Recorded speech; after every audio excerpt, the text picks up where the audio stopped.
gentlemen, and a very warm welcome indeed to the 68th Annual Hofstra Shakespeare Festival and the inaugural production of her brand new Globe stage.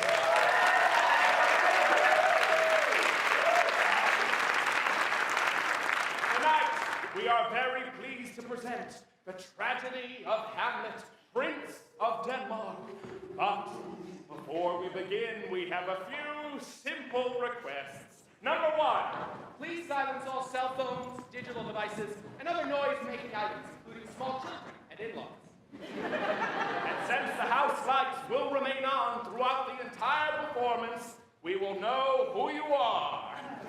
Number two. Photography, video recording, and small pets are strictly prohibited. But pets larger than an emu are welcome.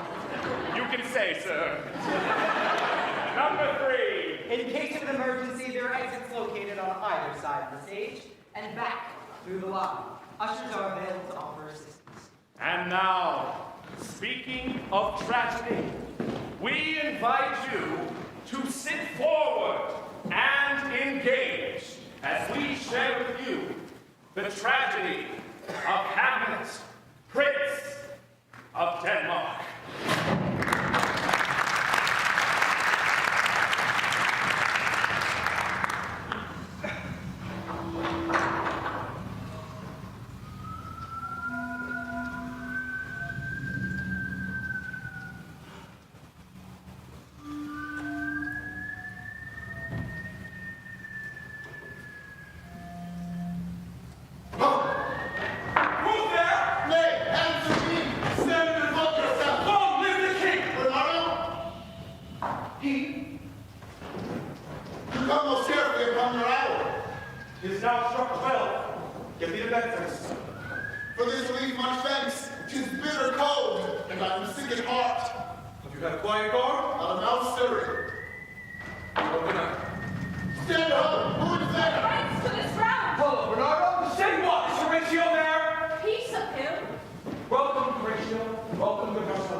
Therefore, I entreated him along with us to watch the minutes of this night, that if again this apparition come, he may approve our eyes and speak to it. Tush, tush, he'll not appear. Then let us once again assail your ears that are so fortified against our story. What we two nights have seen. Well, let us hear. Last night of all, when yon same star that westward from the pole did make its course to elude that part of heaven where now it burns, Marcellus and myself, the bell then being one. See! Bring it up to the work of the dead! In the same figure like the king that's dead! Oh, stop the speaker, Horatio! Looks he not like the king of the Lord, Horatio! Looks like 8 hours of fear and wonder! You would be spoke to me, Horatio! What art thou that usurps this time of night, together with that same fair and warlike form, even to the majesty of very Denmark and of their hearts? My God, I turn thee, speak! What is the fact that it goes away? Speak! Speak! I charge thee, speak! This is all, we will not answer. Before my God, I might not disbelieve without the sensible and true knowledge of my own eyes. Is it not like the king? As thou art to thyself. Such was the very armor we had on when he, the ambitious Norway, coveted. Thus twice before and jump at this dead hour. With martial song and feet on by our watch. What particulars ought to work, I know not. But in the gross and scope of mine opinion, this bodes some strange eruption to our state. Stand close and tell me he that knows. Why this same strict and most observant watch so nightly toils the subject of the land. And why such daily cast of brazen cannon and foreign mark for implements of war? What might be yours? Who is second governor? That can I. At least the whisper goes so. Our last king, whose image e'en but now appeared to us, was, as you know, by Fortinbras of Norway, dared to the combat, in which our valiant Hamlet did slay this Fortinbras, who by a sealed compact, well wrapped by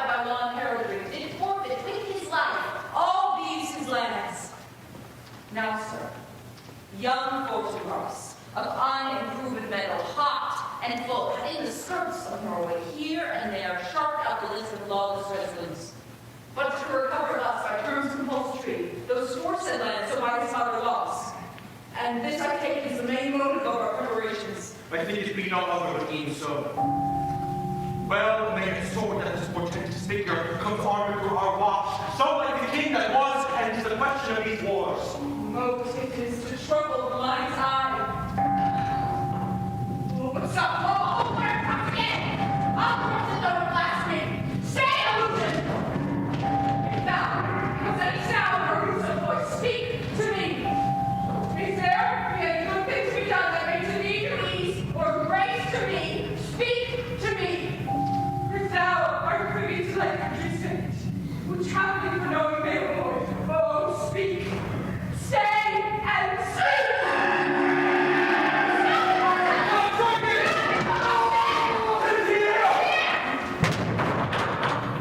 What's wrong? He was about to speak when the cock crew. And then it started like a guilty thing upon a fearful summons. Faded on the crowing of the cock. Some say that every game this season comes where our Savior's birth is celebrated. The bird of dawn is sing all night long. And then they say no spirit dares stir abroad, nor fairy king, nor witch hath the power to charm. So hollow and so gracious is that time. So have I heard, and do in heart believe it. But look, the morn in russet mantle clad walks o'er the dew beyond my eastward hill. Break ye our watch up, and upon my advice, let us impart what we have seen of the young Hamlet. For on my life, this spirit dumb to us will speak to him. Let's suit that pray, and I this morning know when we shall find it most convenient.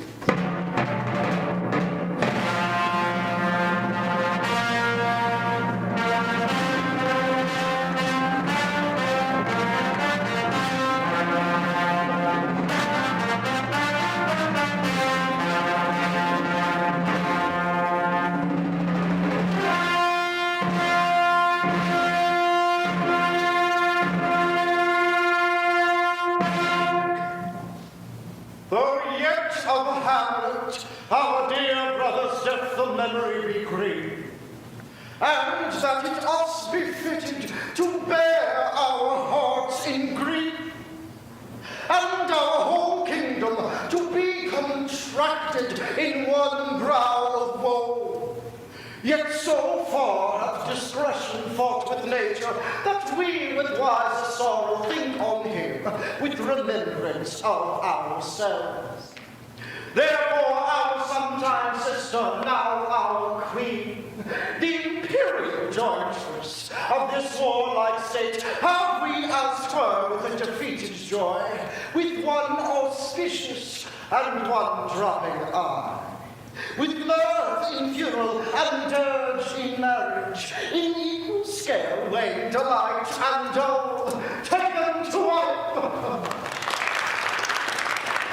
Nor have we here in board your better wisdoms, which have freely gone with this affair alone, for all our thanks. Now follows that you know.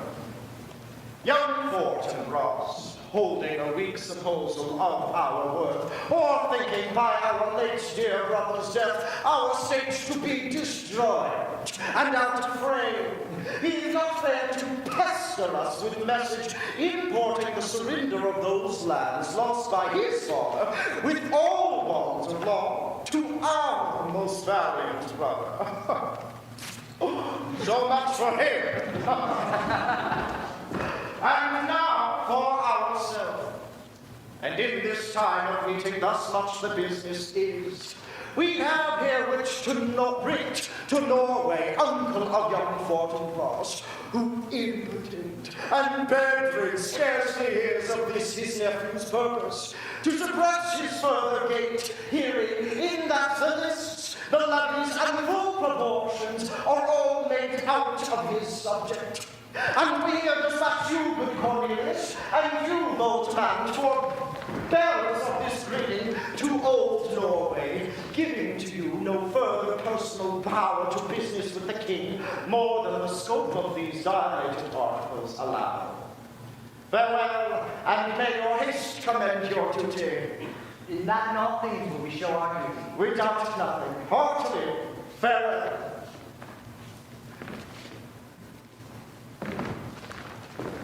And now, Laertes. You told us of some suit, Laertes. What is? You cannot speak of reason to the day that knows your voice. The head is not more native to the heart, the hand more instrumental to the mouth than is the throne of Denmark to thy father. What would some have, Laertes? Read, my lord, your leave and favor to return to France, from whence so willingly I came to Denmark to show my duty in your coronation. Yet now I must confess that duty done, my thoughts and wishes then began toward France, and bow them to your gracious leave and pardon. And in your father's leave? What says Polonius? He hath, my lord, wrung from me my slow leave. I do beseech you, give the leave to go. Take back the hours, Laertes. Time be thine and thy best graces, speaking of thy will.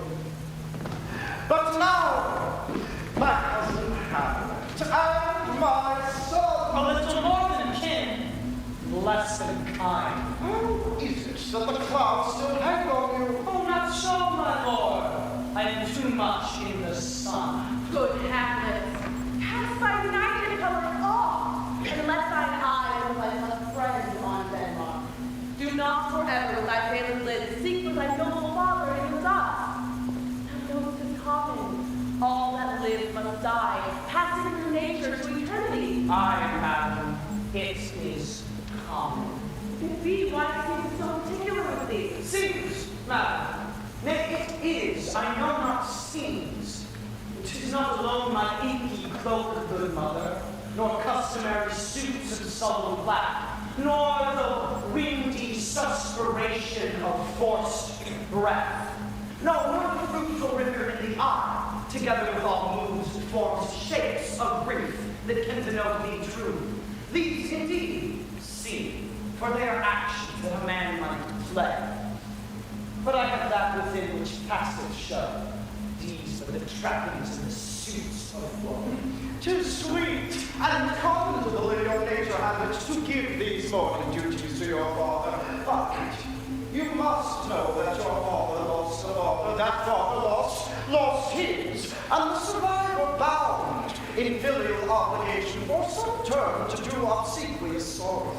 But to sever in obstinate condolement is a course of impious stubbornness. 'Tis unmanly grief, and we pray you grow toward this unprevailing woe, and think of us as a father.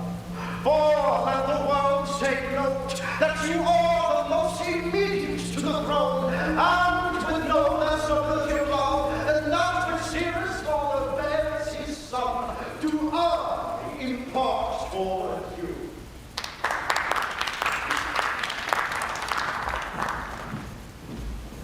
For your intent in going back to school in Wittenberg, it is most retrograde to our design. And we beseech you then to remain here in the cheer and comfort of our eye, our chiefest courtier, our cousin, and our son. Let not my mother lose her prayers, Hamlet. I pray you to stay with us, not to Wittenberg. I shall in all my best obey you, madam. Why, 'tis a loving and fair reply. Be as ourselves in Denmark. Come, madam, this gentle and unforced accord of Hamlet's is smiling in my heart. Come, away!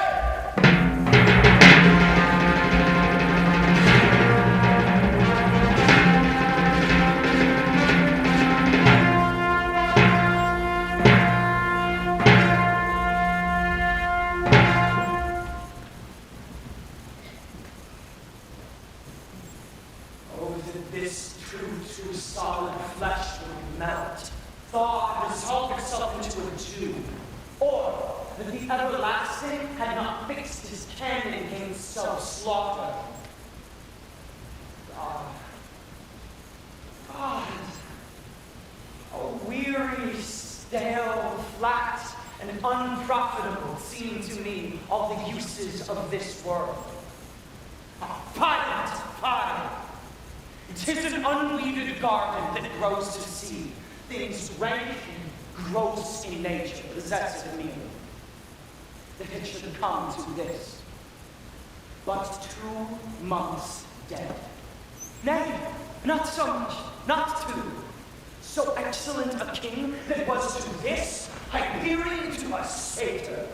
So loving to my mother that he might not teem the winds of heaven visit her face too rough.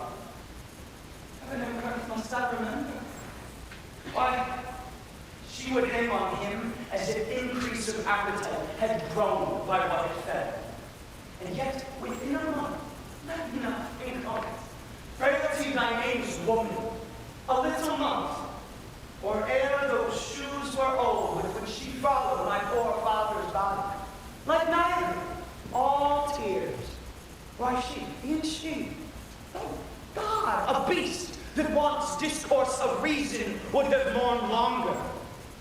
Married with my uncle, my father's brother, but no more like my father than I to Perkins. A little month, or yet the salt of most unrighteous tears had left a blushing in her goblet eyes. She married.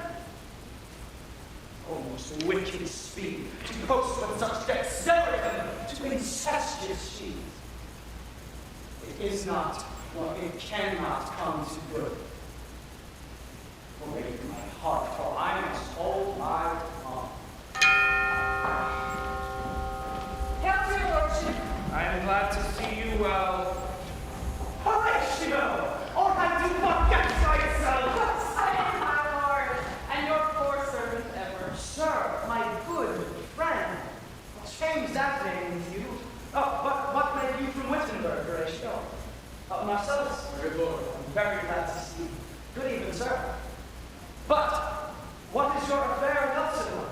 We'll teach you to drink deep ere you depart. My lord, I came to see your father's funeral. I pity do not mock me, fellow students. I think it was to see my mother's wedding. Indeed, my lord, it followed hard upon us. Horatio, the funeral baked meats did coldly furnish forth the marriage tables. Would I have met my dearest foe in heaven ere I had ever seen that day, Horatio? My father. Methinks I see my father. Oh, where, my lord? In my mind's eye, Horatio. I saw him once. Was a goodly king. He was a man. Take him for all in all. I shall not look upon his like again.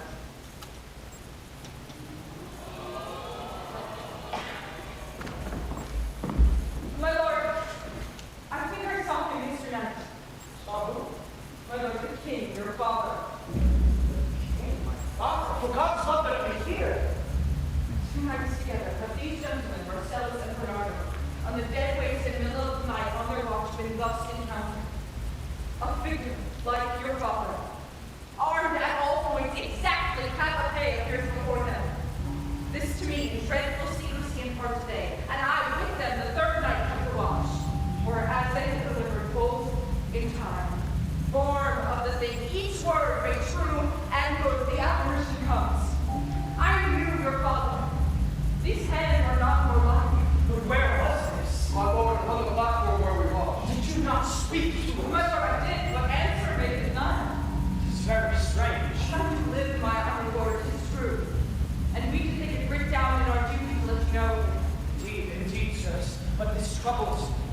Hold you the watch tonight. You do, my Lord. Armed, say you. Armed, my Lord. From top to top, my lord, from head to foot. And saw you not his face? Yes, my lord, he wore his deeper up. And were looking frowningly. Countenance more in sorrow than anger. Pale or red, very pale, and fixed his eyes upon you. Constantly. I would have been Much amazed you. very like.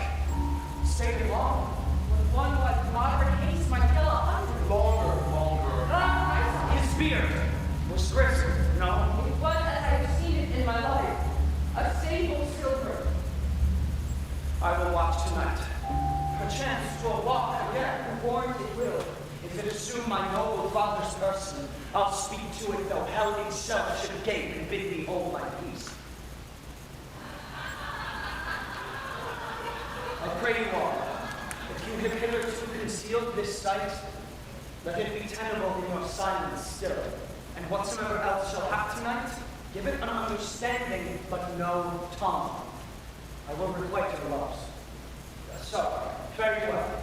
Upon the platform twixt 11 and 12 of this. Our duty, Your Honor. My father's spirit in arms. All is not well. I doubt some foul play. Or the night will come. So thence is still my soul. Foul deeds will rise, though all the earth o'erwhelm them to men's eyes.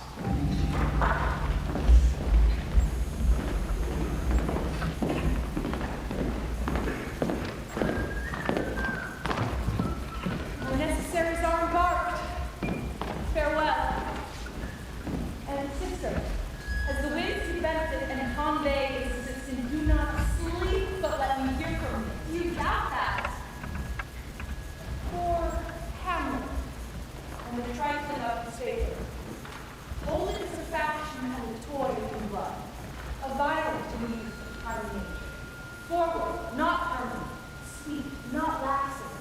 The perfume and suppliance of a minute, no more. No more but so? Think it no more. Perhaps he loves you now, and now he will soil and topple and besmirch the virtue of his will, but you must fear. His greatness way, his will is not his own. He may not, as unvalued children do, carve for himself, for on his choice depends the safety and health of the whole state. And therefore must his choice be circumscribed to the voice and hearing of that value where he is at hand. Then, he says he loves you, it fits your wisdom so far to believe it, as he is particular act and place may do the same deed. No further than the main voice of Denmark goes far. You have lost your honor may sustain, with too free to hear you listen songs. Or lose your heart. Or your chaste treasure. Open to his unmastered routine.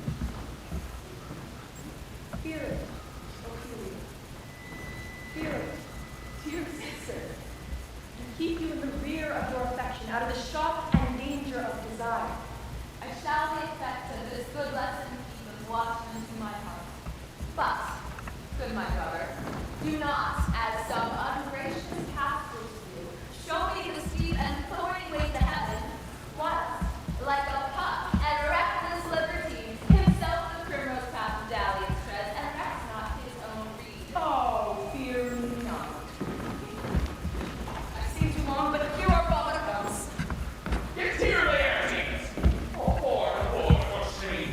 The wind sits in the shoulder of your sail, and you are safe.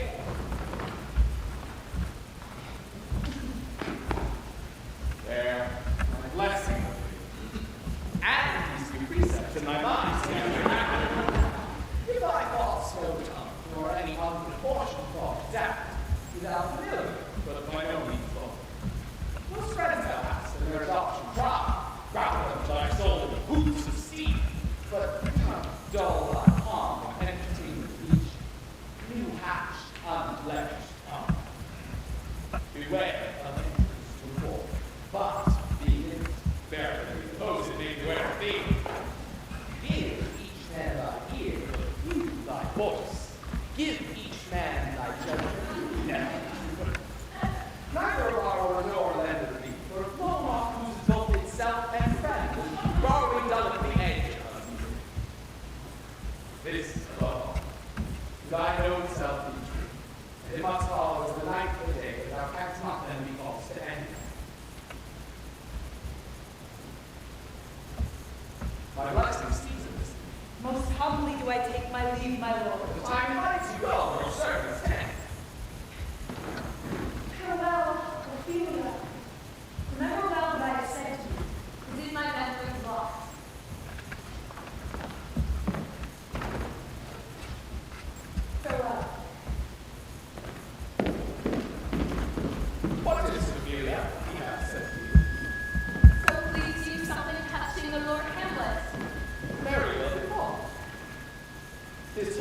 he hath very often of late given private time, and that you of your audience have been most free and boundless.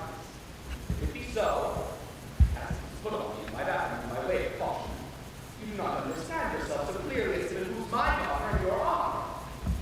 What is it? Give me up the truth. You have, my lord, of late made many tenders of affection to me. Affection? Who you speak like a green girl, unsifted in such perilous circumstance. Of what, bleakest tenders, as you call them? Do not know, my lord, what I should think. Mary, I should teach you. Think yourself a baby that you obtain his tenders for true pay when they are not served. Tender yourself more dearly, or not to crack the phrase of the wind, not to crack the wind of the poor phrase running thus. Say, you'll tender me a fool. My lord, he hath importuned me with love and honorable fashion. Aye, fashion, go to, go to. He hath given countenance to his speech, my lord, with almost all the holy vows of heaven. I sprinkle you got joint cause.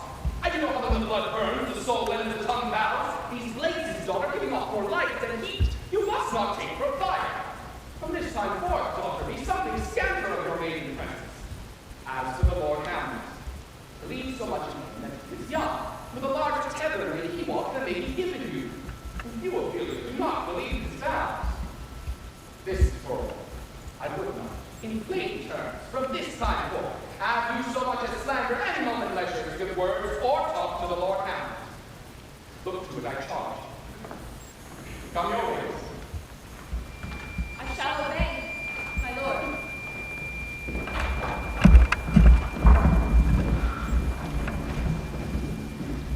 The air bites shrewdly. It is very cold. It is a nipping in the nature of air. An hour now. Is it last 12? No, it's struck. Indeed, I heard it not.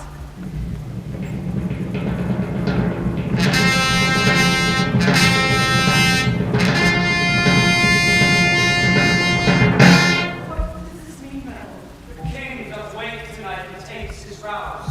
Keeps bustle and the swaggering of spring beams. And as he rains his drafts to wrench down, the kettle drum and trumpet must ring out the triumph of his pledge. I never guessed. But to my mind, though I am late to hear into the manner born, it is a custom or honor in the breach to the observance. Look, my lord, comes! Angels and ministers, grace and goodness, be thou a spirit of health or God and dead. Bring with thee airs from heaven or lights from hell. Be thine intense wicked or charitable. Thou comes in such a questionable shape, and I will speak to thee. I'll call thee Hamlet, King, Father, Royal Dane. Oh, answer me. Let me not burst in ignorance, but tell by thy canonized bones, heresy and death have burst their cerements. Why the sepulchre, wherein we saw thee quietly interred, has burst its ponderous and marble jaws to cast thee up again? What may this mean? And you go with it. And to be done part of the desire to alone. We wait thee for a war from moving ground, but do not go with thy no means, my lord. It will not speak, then I will follow it. Not, my lord. Why? What should be the fear? I do not set my life at a pig's feet, and for my soul, what can it do to that scheming thing immortal as itself? It waves me forth again, I'll follow it. What is it? Contemptuous forms of blood, my lord, or to the dreadful summit of a cliff, and the pursuits of a horrible form which may deprive you of your sovereignty of reason, and draw you with madness. It waves me still. Go on, I'll follow thee. Do not rule, my lord. Up your hands. This rules, my lord, you shall not go. My face, my sons. Still I recall unmanly judgment. By heaven, I can go to make the letting. I say away. Go on, I'll follow thee. He waxes desperate with imagination. Go follow. Tis not fit us to obey. Oh, master. What issue will this come? Something is rotten in the state of Denmark. Heaven will direct. Nay, let's follow.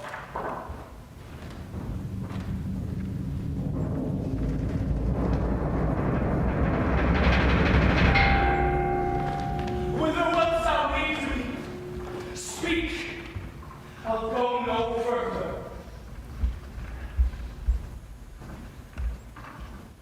Mark me! when I to sulphurous and tormenting flames must render of myself. Alas, poor ghost. Heed me not! But lend thy serious hearing to what I shall unfold. Speak, I am bound to hear. So art thou to remain when thou shalt hear. What? I am thy father's spirit, doomed for a certain term to walk the night, and for the day confined to fasting fires, till the foul crimes done in my days of nature are burnt and purged away. But the time will be to tell the secrets of my prison house. I could a tale unfold whose lightest word would harrow up my soul. But this eternal blaze must not be to ears of flesh and blood. Liz, Hamlet, oh Liz, if thou didst ever thy dear father love, revenge his foul and most unnatural murder! Murder most foul, strange, and unnatural! Haste me to know it, that I with wings as swift as meditation, or the thoughts of love may sweep to my revenge. Now, Hamlet, dear, 'tis given out that sleeping within my orchard a serpent stung me. But know thou, noble youth, the serpent that did sting thy father's life now wears his crown! Oh, my pathetic soul, my uncle! I, that incestuous, that adulterate beast, with witchcraft of his wits, with traitorous gifts, won to his shameful lust, my most seeming virtuous queen! Oh, Hamlet, what a falling off was there! But lust, though to a radiant angel linked, will sate itself in a celestial bed and prey on God. But soft, methinks I scent the morning's air. Brief let me be, sleeping within my orchard, my custom always of the afternoon, upon my secure hour thy uncle stole, with juice of cursed Hebna in a vial. And in the porches of my ear did pour the leprous distilment, whose effect holds such an enmity with blood of man, that swift as quicksilver it courses through the natural gates and alleys of the body, and with a sudden vigor it deposit and curd the thinning host of blood. So did mine.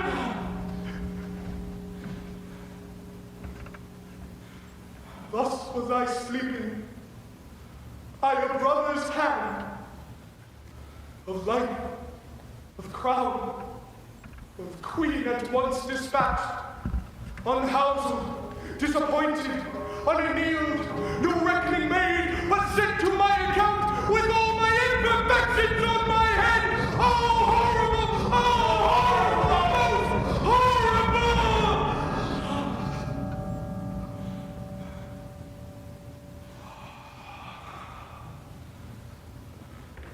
If thou hast nature in thee, bear it not! Let not the royal bed of Denmark be a couch for luxury and damned insult! But howsoever thou pursues this act, take not thy mind, nor let thy soul contrive against thy mother aught. Leave her to heaven, and to those thorns that in her bosom lodge, to prick and sting her. Fairly well at once, the GoPro shows the matin to be near, and begins to pay us an effectual fire. Adieu. Adieu. Hamlet. Remember me!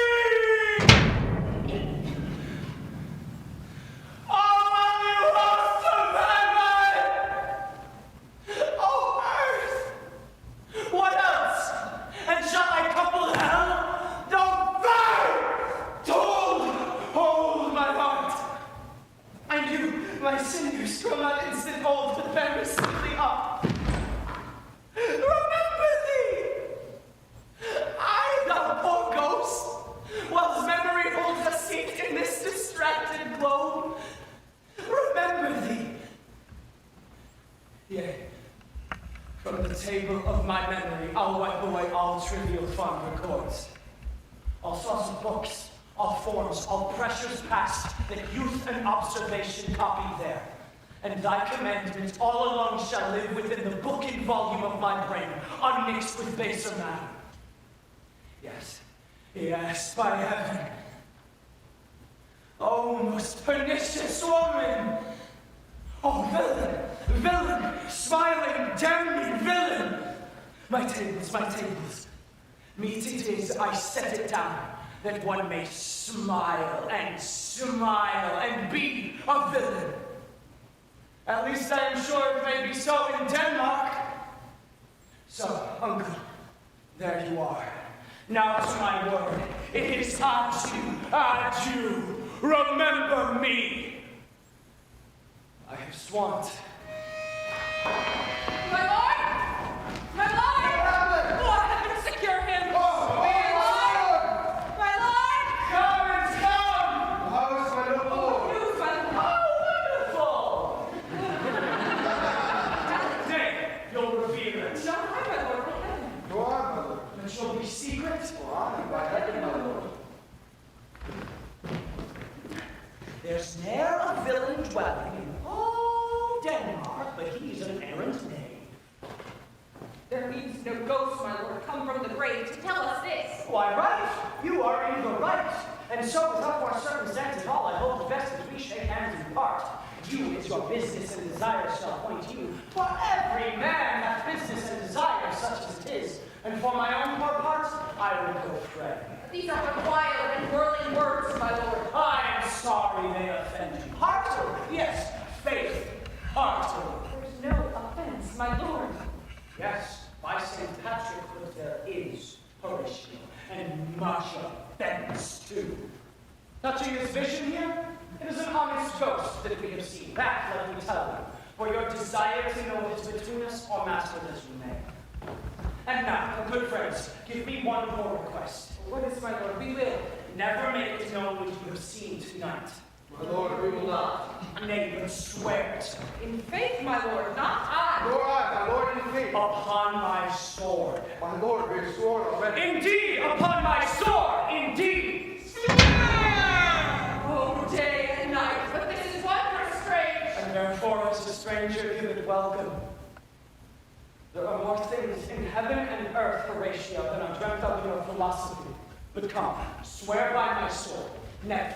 So help you mercy. How strange or odd some'er I bear myself, as I perchance hereafter shall think meet to put an end to disposition on, that you at some time see, never shall, with arms encumbered thus, or with this head shake, or by pronouncing of some doubtful phrases, oh, well, we know, or we could if we would, or such ambiguous giving out to note that you know aught of me. This not to do. So grace and mercy at your most needs help you. Swear. Rest, perturbed spirit. So, gentlemen, let us go in together. And still your fingers on your lips, I pray. The times are joint. Oh, cursed spite that ever I was born to set it right. Give him his money and these notes, Ronaldo. I will, my lord. You shall do marvelously wisely, good Ronaldo, before you visit him to inquire of his behavior. My lord, I didn't intend it. Very well said, very well said. Look you, sir. Inquire me as to what dancers are pets, and how, and who, and by what means, and what company, and where they keep. And finally, by this encompassment and drift of questions that they do know my son, come you more nearer. Take on you as twere some distant knowledge of him. As thus, I know his father, and his friends, and in part him. Do you mark this, Ronaldo? Aye, very well, my lord. And in part him. But, you may say, not well.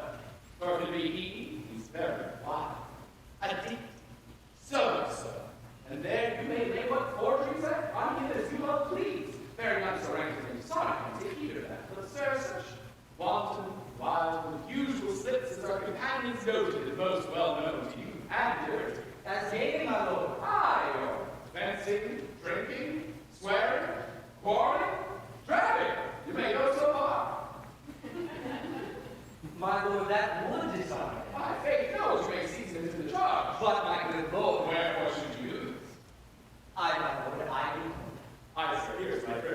cannot believe this effect of wit. You laying these slight sullies on my son, your party in Congress, give you example. Have you ever seen in the predominant crimes the you breathe the guilty? Rest assured he closes with you in this consequence. I serve, or friend, or gentleman, according to the phrase and edition of that country. Very good, my lord. I sir, he does this, he does. What was I about to say? Oh, well, yes, I was about to say something. Where did I lead? And closes And closes in the consequence. He closes with you thus. I know the gentleman. I saw him yesterday. Or the other. Or they. With silver. And it was as you say, there was a game. They're falling out of tennis. Or I saw him enter such a house of sale. The devil said, a brothel and so forth. Do you see? Your bait of falsehood takes this card of truth. And we who of wisdom and of reach by indirections, by directions out. You have me, have you not? my lord, I have. God by you, fare ye well. Good, my lord. Observe his inclination in yourself. I shall, my lord. Let him fly his Well, my lord.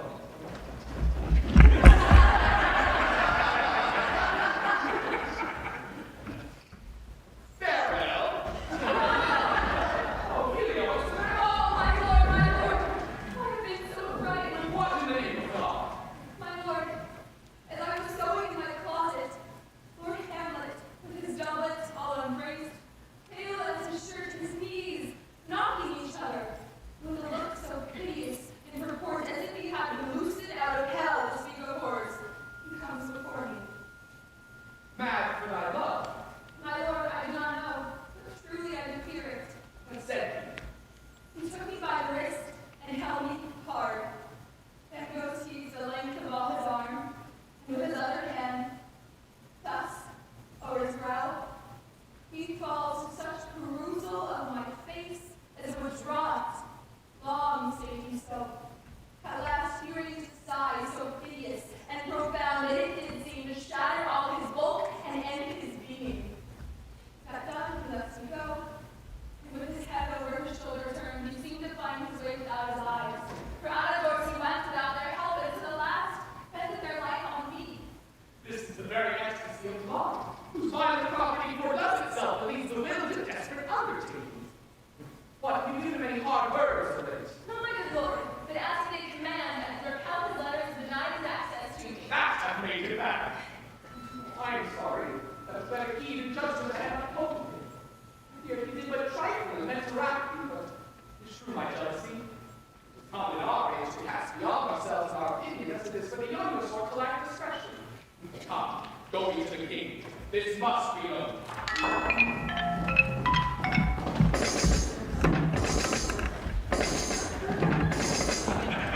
Welcome, dear Rose of France, gentlemen, sir. Moreover, that we must get along to see you, the need we have to use you did provoke our hasty sending. Something you have heard of Hamlet's transformation, what it should be more than his father's death, that thus put him so much from the understanding of himself, I cannot dream of. I entreat you both to draw him on to pleasures, and to gather so much as from occasions you may glean, whether aught to us unknown afflicts him thus, that opened lies within our remedy. Good gentlemen, he hath much talk for you, and sure I am to men there is not living to whom he more adheres. If it will please you, your visitations are received such thanks as that the king's remembrance.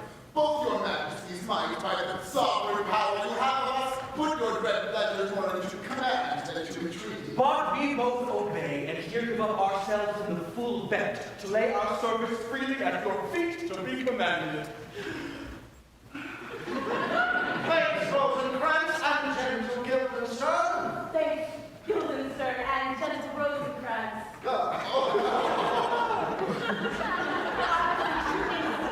By too much change of side. Heavens make our presence and our practices pleasant and tolerant. Aye, amen.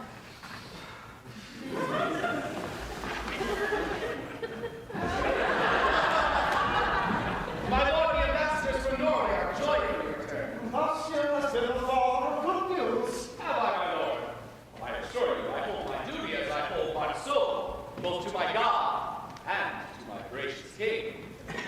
And I do believe I have found the very cause of Hamlet's lunacy. Oh, speak of that I long to hear. Give first evidence to the ambassadors.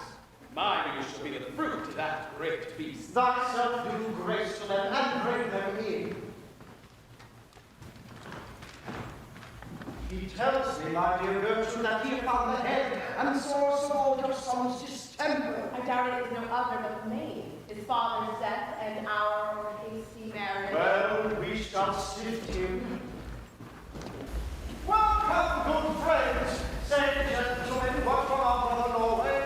Was bad return greetings and desires.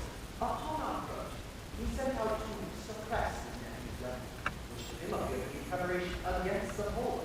But better located, he truly found it was against your hand. Young boy brought us you from Norway, and in fine makes battle for uncle nevermore to give the same arms against your majesty. Whereon Lord Norway, overcome with joy, gives commission to employ those soldiers so levied as before against the Polar, with an injury here and further shown that it might please you to give quiet pass to your dominion. It likes us well, and that our work was in a time of read. Meantime, we thank you for your well-took labor. Most welcome home. This business is well done. My lord and madam, to expostulate your majesty, or what duty is, why, day, night, more time is time, would be nothing but to waste day, night, and time. Therefore, since brevity is the soul of wit, and tease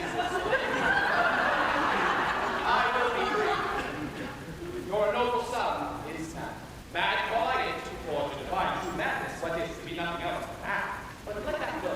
More matter with less art. Madam, I swear I use more at all. Mad is true. It's true, it is pity.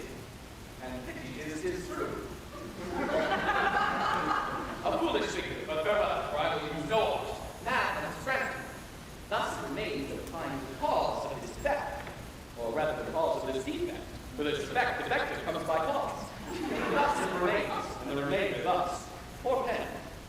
I have, or had all she is mine, who in her duty and obedience hath given me. This, now gather in smiles. To the celestial and my soul's idol will beautify your feeling. That thing by the praise, beautify surprise. What you shall hear in her excellent white bosom, etc. Came this from Hamlet to her? Madam, be patient, I will prove faithful. Doubt that the stars are fire, doubt that the sun doth move, doubt truth to be alive, but never doubt I love. Thine evermore, Hamlet. This in your obedience hath my shown. But how hath she received his love? My lord, what do you think of me? As of a man faithful and honorable. I would fain prove so. But what should you think if I had seen this hot love on the wing? As I perceived it, I must tell you before my daughter told me. What should you, or your madam, my queen there, think? I have given my heart a wing, mute and dumb, looked upon this love with idle sight. What should you think? No, I went round to work, and my young mistress I thus bespoke. Lord Hamlet is a prince out of thy swords, it shall not be. Then precept gave her that she should lock herself from his resort, admit no messengers, accept no tokens, and she took the fruits of my advice. And he, repulsing, short tale to me, fell into a sadness, thence into a fast, thence into a weakness, thence into a watch, thence into a lightness, and by this declension, into the madness wherein now he reigns and all we more.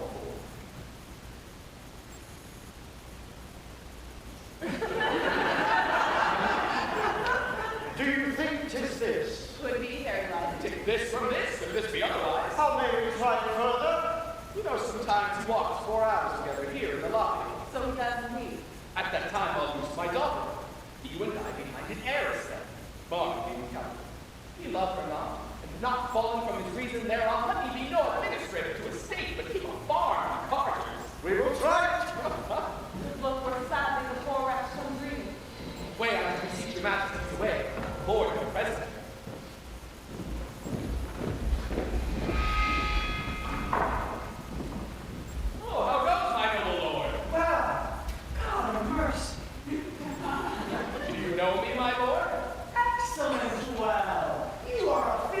honor. Not I, my lord. I would you were so honest a man. Honest, my lord? Aye, sir. To be honest as this world goes, is to be one man picked out of 10,000. Aye, 'tis most true. For if the sun breeds maggots in a dead dog, being a good kissing carrier. Have you a daughter? I have, my lord. Let her not walk in the sun. Conception is a blessing, but as your daughter may conceive, friend, the toot. What say you on that? Still harping on my daughter. Yet he knew me not at first. He thought I was a fish. He is very far gone. Very far gone.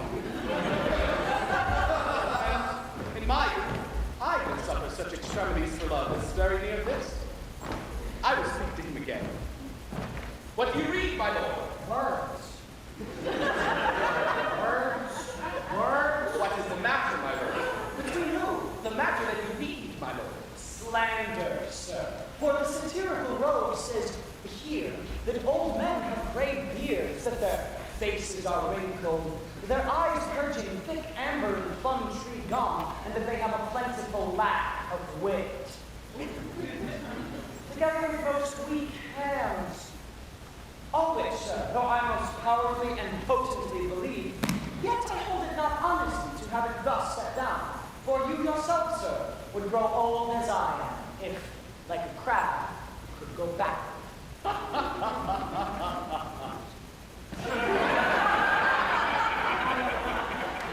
Though this be madness, there is some method in it. Walk you out of the air, my lord. Into my grave? Indeed, that is out of the air. How pregnant his replies are sometimes. My lord, I will take my leave of you. You cannot, sir, take anything from me that I would more willingly part of all. Except my life. Except my life. There you are, my lord. Stealing so fools. Ah, see you, the Lord Hamlet. There he is. God save you, sir. My honored lord!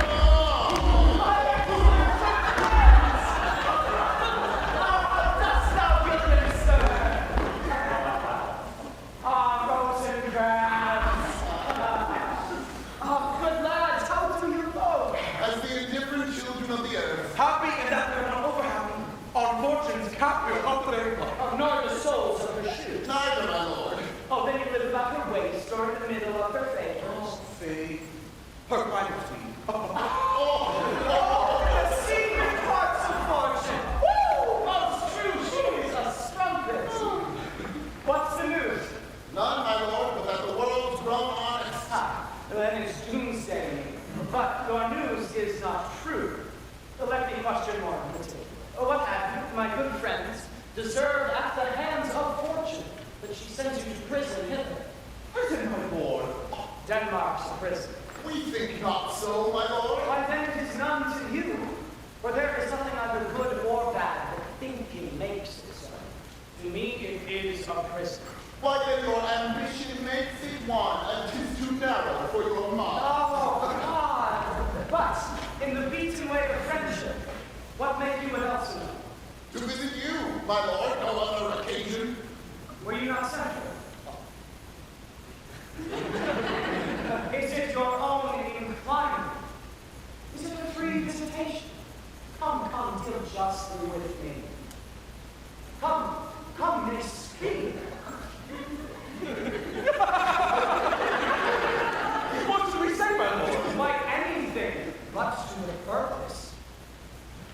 You are sent for, and there is a kind of confession in your looks which your modesties have not craft enough to color.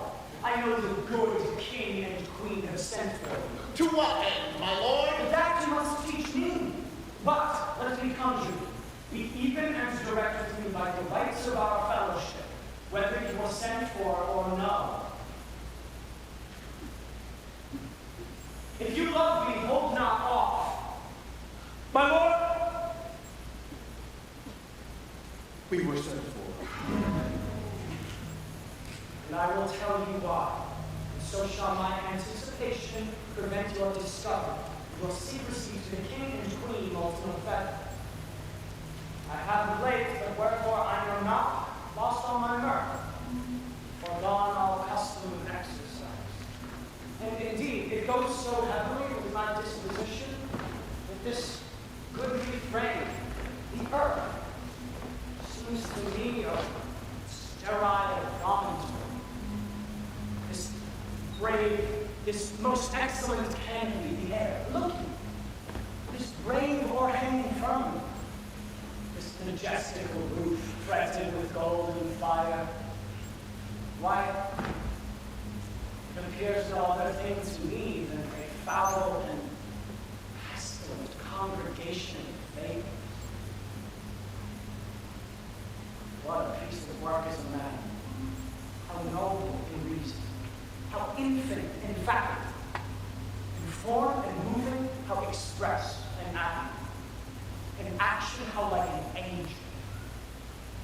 In apprehension, how like a god. The beauty of the world, the paragon of animals. And yet to me, what is this quintessence of dust? No, man delights not me. No, woman neither. For by your side,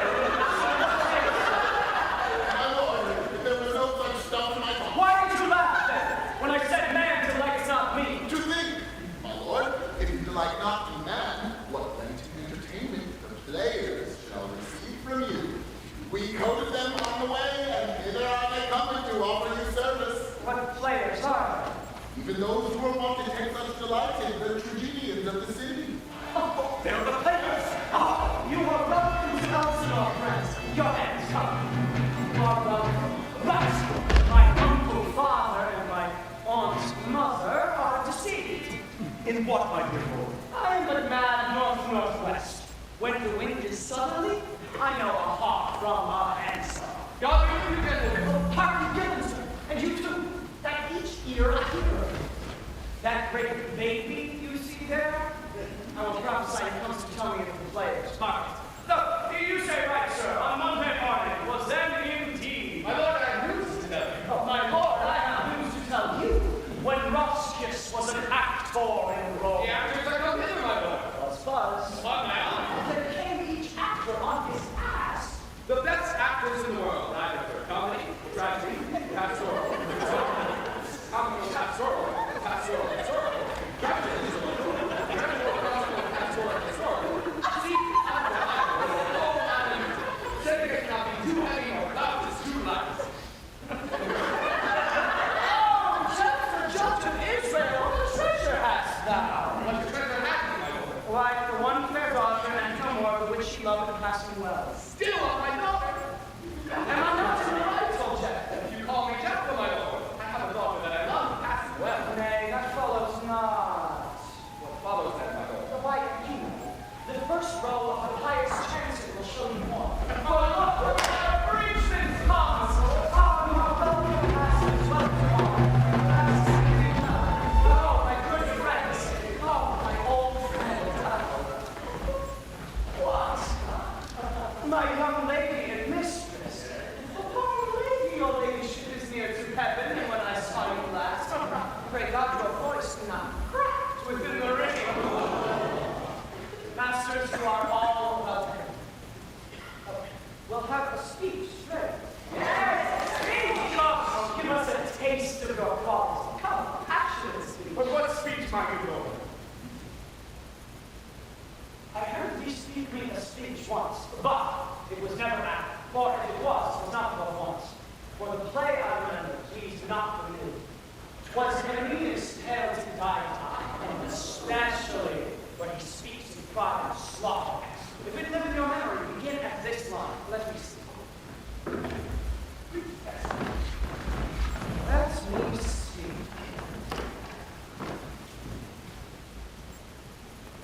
The rugged Pyrrhus, like the Hyrcanian beast. 'Tis not so. It begins with Pyrrhus. The rugged Pyrrhus. sable arms, black as his purpose, did the knight resemble, as he lay couching in the ominous horse. And now his dread and black complexion smeared with heraldry more to see, head to foot, now is he total gules, thus roasted in wrath and fire, or sized with coagulant gore, with eyes like carbon, the hellish Pyrrhus, old grandsire of Brian. So proceed.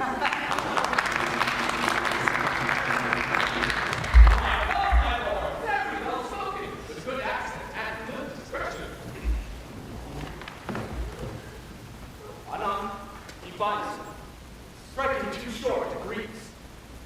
His antique sword, rebellious to his arm, lies where it falls, repugnant to command. Unequal match, Pyrrhus at Brian drives, in rage strikes wide, but with the width and wind of his fell sword, the unnerved father falls. And, senseless Iliad, seeming to feel this blow, with blade and top, stoops to his base, and in the hideous crash, takes prisoner Pyrrhus.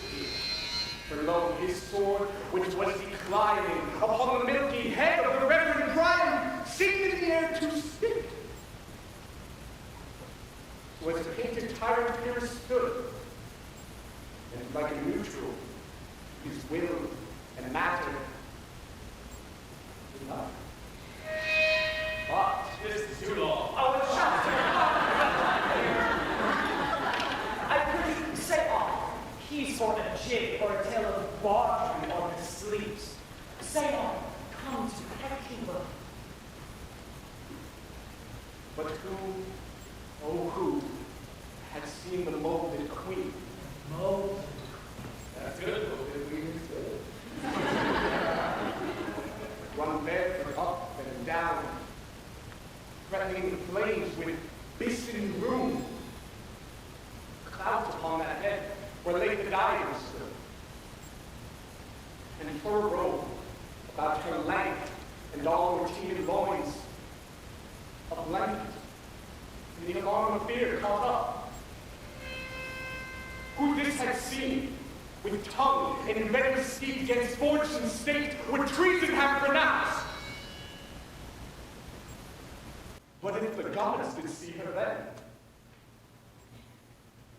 when she saw Pyrrhus make malicious sport in mincing with his sword her husband's limbs, the instant burst of clamor that she made would have made milch the burning eyes of heaven, and passion in the gods. Look where our yacht turned his color and his tears in his eyes. Oh, goodness me, no more. 'Tis well. I'll have you speak me the rest of this. Good my lord, will you see the players well bestowed? Do you hear? Let them be well used. For they are the abstract and brief chronicles of the time. I shall use each man to his deserts. God's bought his man much better. Use each man after his desert, and what man should escape whipping? Come, gentlemen. Follow me, friends. We'll hear a play tomorrow night. Follow that door, and look you, mock him not. My good friends, I'll leave you till night. You are welcome to us. Good, my lord.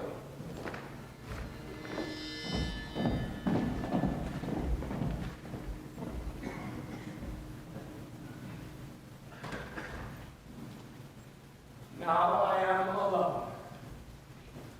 Oh, what a rogue and peasant slave am. Is it not monstrous that this player here, but in a fiction, in a dream of passion, could force his soul so to his whole conceit, that from her working all his visage wan, tears in his eyes, distraction in his aspect, a broken voice, and all his functions suiting with forms to his conceit. And all for nothing. For Hecuba. It's Hecuba to him, or he to Hecuba, that he should weep for her. What would he do had he the motive and the cue for passion that I have? Why, he would drown the stage in tears, cleave the general ear with horrid speech, make mad the guilty and appall the free, confound indeed the very faculties of eyes and ears. Yet I, a dull and muddy meadow rascal, peep like John Jones, unpregnant of my cause, and can say nothing. No, not for a king, upon whose property and most dear life a damned defeat was made. Am I a coward?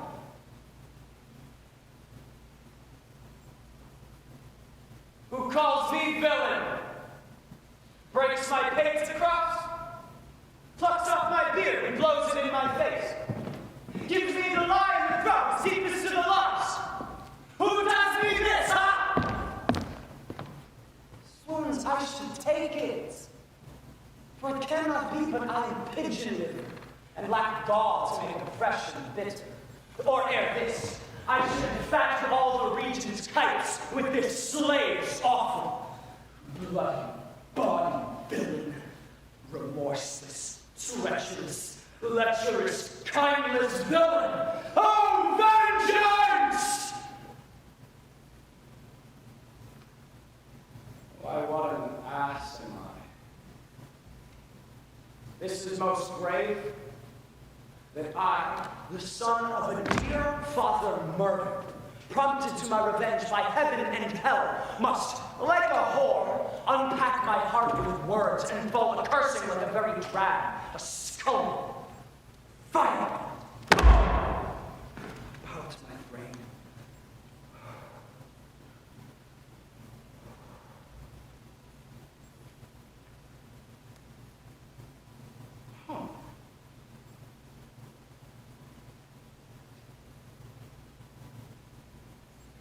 I have heard that guilty creatures, sitting at play, have by the very cunning of the sea been struck so to the soul, that presently they have proclaimed their malefaction. For murder, though it have no tongue, will speak with most miraculous organ. I'll have these players play something like the murder of my father before my uncle. I'll observe his looks, I'll tempt him to the quick. If he but blench, I know my course. Let's not hear you, friend. Can you play the murder of Gonzaga? I don't. We'll have tomorrow night. And you could, for a need, study a speech of some dozen or 16 lines that I set down and insert in. Did you not? I my lord. Very well. God be with you.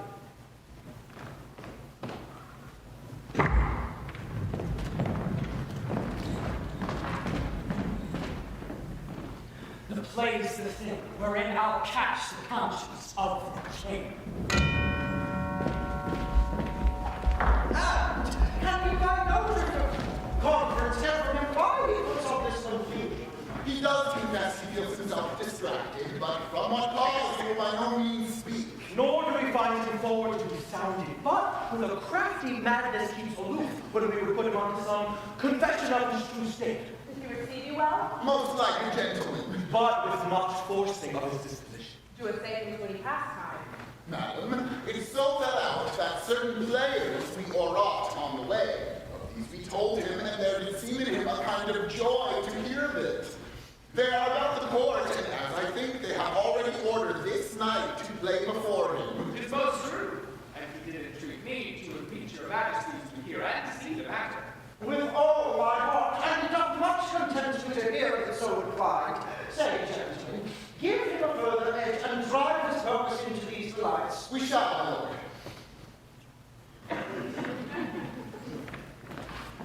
We've got to leave us too, for we have closely sent for Hamlet hither that he, as for by accident, may here affront Ophelia, her father and myself, lawful esquires, will so bestow ourselves that, seeing unseen, we may of their encounter frankly judge, if be the affliction of his love, or no that thus he suffers for. I shall obey you.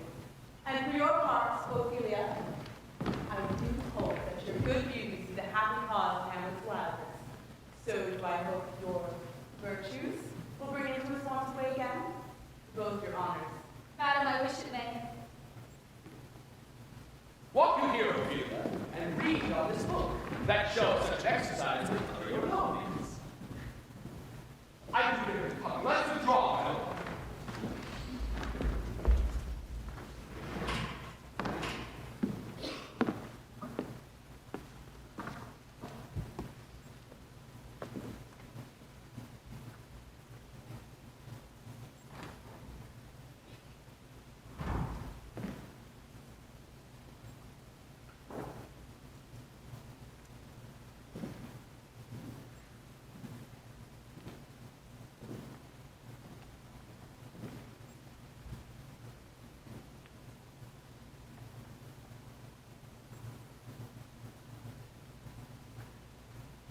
To be or not to be? That is the question. Whether 'tis nobler in the mind to suffer the slings and arrows of outrageous fortune,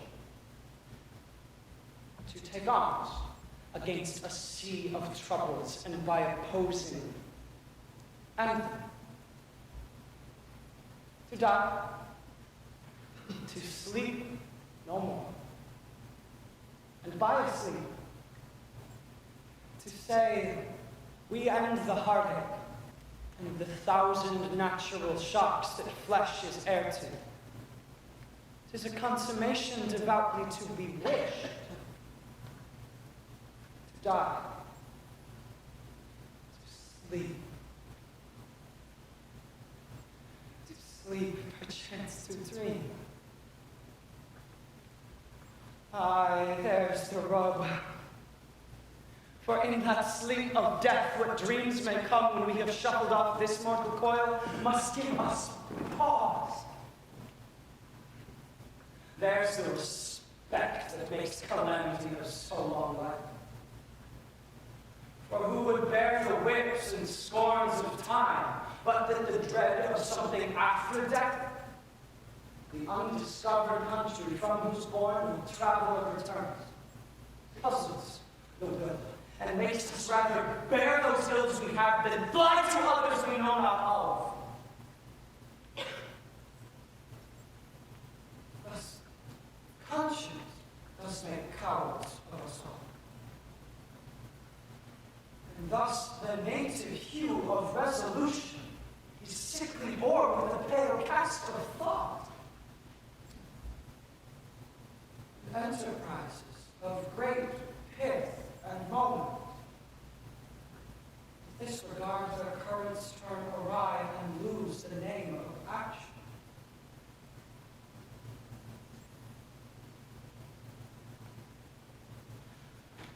Sought you know the fair Ophelia. Nymph, in thy orisons be all my sins remembered. Good my lord, what does your honor for this many a day? I humbly thank you. Well. My lord, I have remembrances of yours that I have long and longed to redeliver. I pray you now receive them. No, not I. I never gave you aught. My honored lord, you know right well you did. And with them words of so sweet breath composed as made these things more rich, their perfume lost. Take me to the dead, for to the noble mind rich gifts wax forward when givers prove unkind. There, my lord! Are you honest? My lord? Are you fair? What means your lordship? That if you be honest and fair, your honesty should admit no discourse to your beauty. Could beauty, my lord, have better commerce than with honesty? Aye, truly. For the power of beauty could sooner transform honesty from what it is to a god than the force of honesty can translate beauty into his likeness. This was sometime a paradox, but now the time gives it proof. I did love thee once. Indeed, my lord, you made me believe so. should not have believed me. I loved you not. What was the more to see? Oh, get me to a number. Why wouldst thou be a breeder of sinners? I am myself indifferent, honest, and yet I could accuse thee of such things that it were better my mother had not borne me. I am very proud, revengeful, ambitious, with more offenses at my back than I have thought to put them in, imagination to give them shape, or time to act them in. What should such fellows as I do, crawling between heaven and earth? We are errant knaves all, believe none of us. Go thy ways to another way. Where's your father? At home, my lord. Let the door be shut upon him, that he may play the fool nowhere in his own house. Farewell. Oh, how can you sweet heaven? Get thee to another room! Go! Farewell! Or if thou wilt needs marry a fool, for wise men know well enough what monsters you make of them. Get thee to another. Go! Quickly to... Heavenly powers, restore! I have heard of your paintings too well enough. God hath given you one face, and you make yourselves another. You jig, you amble, and you lisp. You nickname God's creatures, and you make your wantonness, your ignorance. Go to, I'll no more on't. It hath made me mad. I say, we will have no more marriages. Those that are married already, all but one, shall live. The rest shall keep as they are. To a nunnery go. Oh, what a noble mind is here o'erthrown. And I, of ladies most deject and wretched, now see that noble and most sovereign reason blasted with ecstasy. Oh, woe is me. Have seen what I have seen. See what I see. Love! His affections do not that way tend. There's something in his soul which is melancholy, its own rude, and now doomed of the hatch and his clothes will be some danger. I have quick determination thus set it down. He shall with speed to England, after the seas and countries different with variable objects, shall expel this something settled matter in his heart. What think you all? It shall do well. But yet do I believe the origin and commencement of his grief sprung from neglected love. If it please you, after the play, let his queen mother all alone entreat him to show his grief. I'll be placed, so it please you, within the ear of all their conference. If you find him not to ignorance, send him, or confine him where your wisdom best shall think. It shall be so. Madness in great ones must not unwatched go.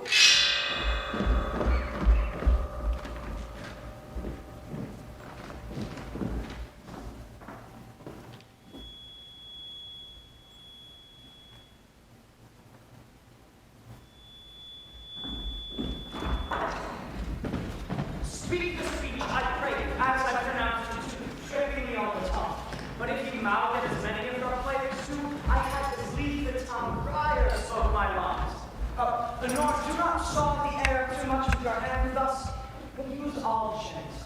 For in the very torrent of tempest, and as I may say, word of your passion, you must acquire and get attendance and give exclusions. Weren't your honor? Nor be you to tame neither, but let your own discretion be your tutor. Suit the actions to the word to the actions, with this special observance, that you o'erstep not the modesty of nature.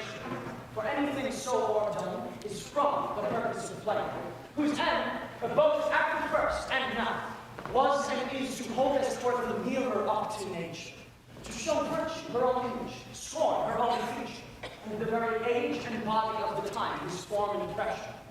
Now this or done, or come tardy off, though it make the unskillful laugh, cannot but make the judicious grieve, the censure of which, one, must in your allowance go away and hold theater of others. I hope we're having formed that in different with us, sir. Oh, we're forming all together. Go, make you ready. My lord, will the king hear this piece of work? And the queen too, present. Bid the players make haste. Will you two help to hasten them? We will, my lord. Well, no, Horatio! Here's the Lord, at your service. Horatio, thou art as just a man as e'er my conversation with. My dear Lord, Nay, do not think I flatter. Dost thou hear? Since my dear soul was mistress of her choice, and could of men distinguish her election, she'd still be for herself, and bless our Lord, whose blood and judgment are so well commingled, that they are not a pipe for fortune's finger to sound what stuff she feels. Give me that man that is not fortune's fool, and I will, hold him in my heart's goal, I, my heart of heart, as I do thee. Something too much of this. There is a play tonight before the king. One scene in it comes near the circumstance which I have told you of my father's death. I prithee, when thou seest that act afoot, even with the very comment of thy soul, observe thine own.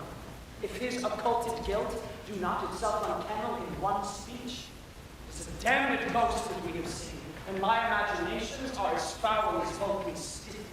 well, my lord, if a steel opera whilst the play is playing and escape detecting, I will pay for that.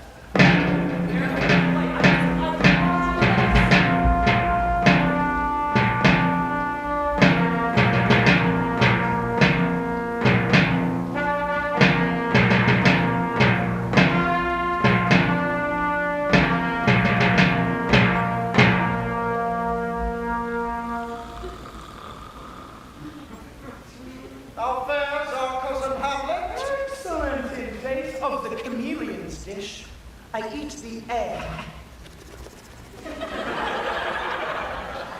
Promise, Cran. I have nothing with this answer, Hamlet. These words are not mine. No, nor mine. Oh, but, my lord, you played once at the university, you said. I did, my lord. The count is a very good actor. And what did you and that? I am truly deceived. I was killed in the capital. Brutus killed. It was a brute part of him to kill so capital an actor. Are the players ready? My lord, they stand upon your patience. Never mind, dear Hamlet, sit by me. No, here's matter more abstract. Oh, do you mock that? The lady, shall I lie in your lap? No, my lord. Oh, I meant my head upon your lap. I, my lord. Did you think I meant country matters? Nothing, my lord. It's a fair thought to lie between maids' legs. What is my lord? Nothing. You are married, my lord. Who? I? My lord. Why, what should a man do but be married? For look you how cheerfully my mother looks. My father died within 2 hours. Nay, it is twice 2 months, my lord. So long? Oh, let the devil wear black, or I'll have a suit of sables. My heavens, died 2 months ago, and not forgotten yet. And then there's hope of a great man's memory may outlive his life half a year.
your clemency. We beg your hearing patiently. Is this a prologue or the poesy of a ring? Discreet, my lord. This woman is love. Full 30 times hath Phoebus' cart gone round, Neptune's salt walks, and Tellus' open ground, and 30 dozen moons with borrowed sheen about the world have times 12, 13 been, since love our hearts and highly did our hands unite commutual in most sacred bands. So many journeys make the sun and moon make us count or again ere love be done. But woe is me, you are so sick of late, so far from cheer from your former state, that I mistrust you. Yet though I mistrust, comfort you, my lord, not. Faith, I must leave thee, love, and shortly too. My offering powers their functions leave to do. And thou shalt live in this better world behind, honor, beloved, and happily one as kind for husband shalt thou. Oh, confound the rest! Such love would be treason in my breast. In second husband, let me be accursed. None wed the second, but to kill the first. The instances that second marriage move on base success through, but none of love. A second time I kill my husband dead, when second husband kisses me in bed. I do believe you think what now you speak, but what we do determine oft we break. So think thou shalt no second husband wed, but die thy thoughts when thy first lord is dead. Nor earth to me give food, nor heaven light. Sport repose locked from me day and night. Both here and hence pursue me lasting strife. If once a widow, ever I am wife. She should break it now. 'Tis deeply sworn. Sweet, leave me here a while. My spirits grow dull, and fain I would beguile the tedious days sleep. Sleep, rock like rain, and never come this chance between us twain.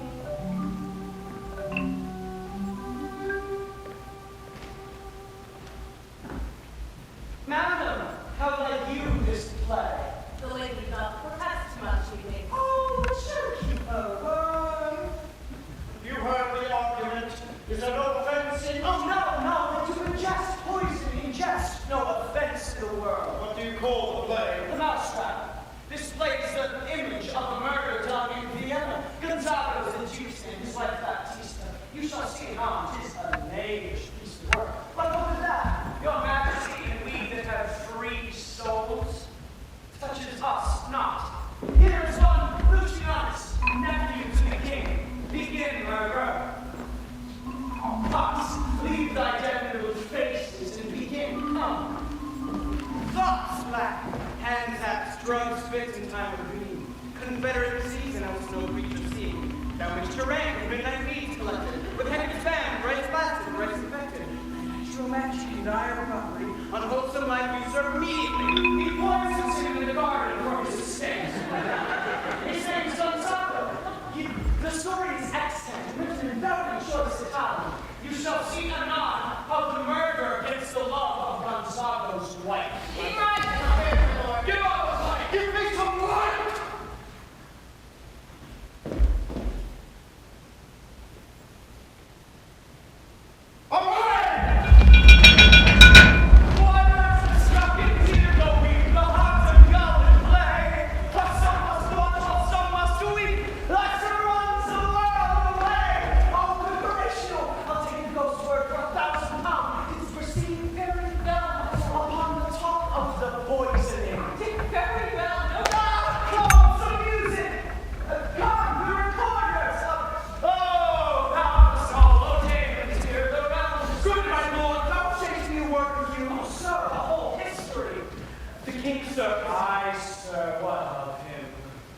Is it his retirement ball this December? With drink, sir. No, my good lord, rather with collar.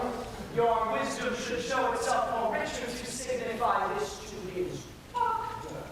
For me to look into his purgation would plunge it into far more calm. Good, my lord. Put your discourse into some frame, and start not so wildly from my affair. I am tame, sir. Pronounce. your mother, in most great affliction of spirit, has sent me. You are welcome. Nay, my good lord, this courtesy is not of the right breed. If it shall please you to make me a wholesome answer, I will do your mother's commandment. If not, your pardon and my return shall be the end of my business. Sir, I cannot. What, my lord? Make you a wholesome answer. My royal's disease. But to the matter, my mother, you said? Your behavior has struck her into amazement and admiration. Oh, wonderful son. But is there no sequel in the heels of this mother's admiration and art? She desires to speak with you in her closet ere you go to bed. We shall obey. Have you any further trade with us? My lord, you once did love me. Oh, so I do still, by these pickers and stealers. My lord, what is your cause of distemper? You do surely bar the door upon your own liberty to deny your griefs to a friend. Sir, I lack advancement. How can that be when you have the voice of the king himself for your succession in Denmark? I serve as while the past rose. Ah, the recorders, let me see.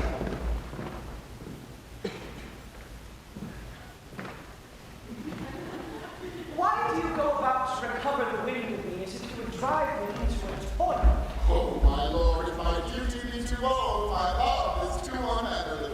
I do not well understand that. Will you play upon this pipe? My lord, I cannot. I pray you. Believe me, I cannot. I do beseech you. I know no touch of it, my lord. It is as easy as lying. You govern these vantages with your fingers and thumb, either breath with your mouth, and it will discourse most eloquent music. Look, these are stops. But these cannot I command any utterance to harmony. I have not the skill.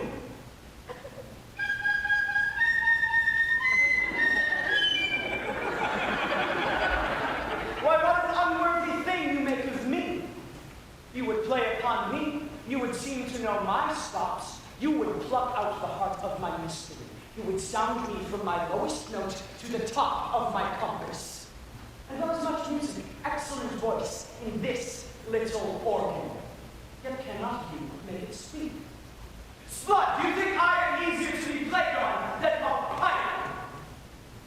Though you call me what instrument you will, though you can fret me, you cannot play upon me. God be with you, sir. The queen would speak with you, my lord, and present. Dost thou see yonder cloud that's almost in the shape of a camel? Why, the mast is very like a camel indeed. Methinks it is like a weasel. Is that like a weasel? Or like a whale. It is very like a whale. Then I will come to my mother by and by. I will tell her so. By and by is easily told.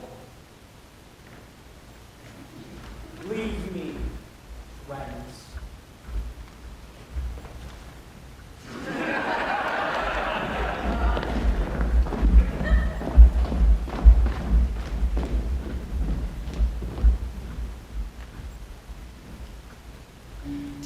Now the very witching time of night.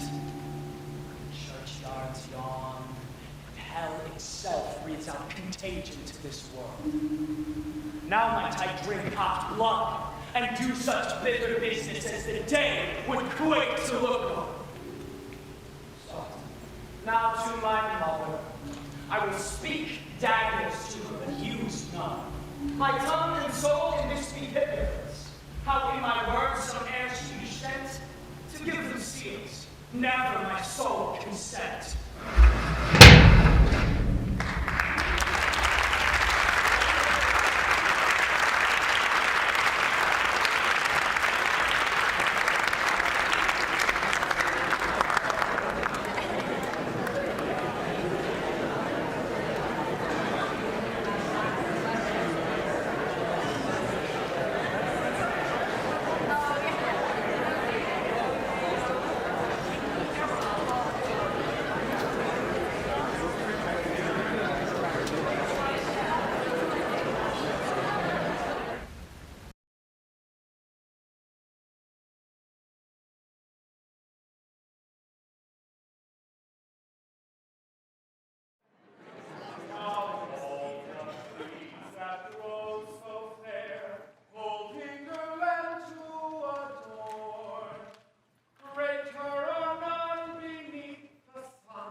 canoes and beach for cups also.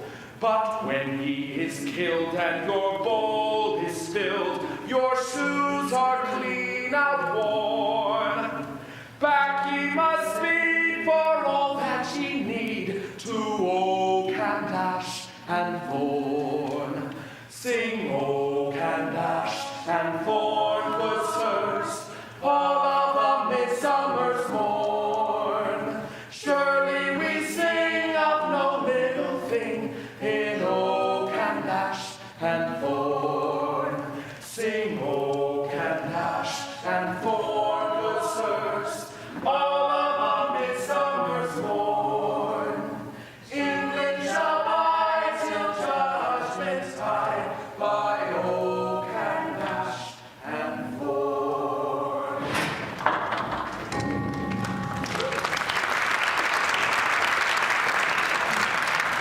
I love him not, nor standeth safe from us, so let his madness range, therefore prepare you. I, your commission, will forthwith dispatch, and he to England shall along with you.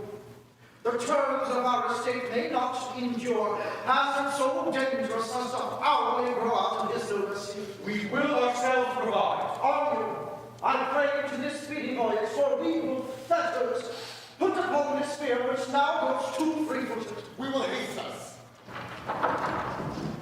My lord is going to his mother's closet. Behind the arras, I'll convey myself to the process. Very well, my liege. I'll follow my lord and tell you all I know. Thanks, dear, my lord.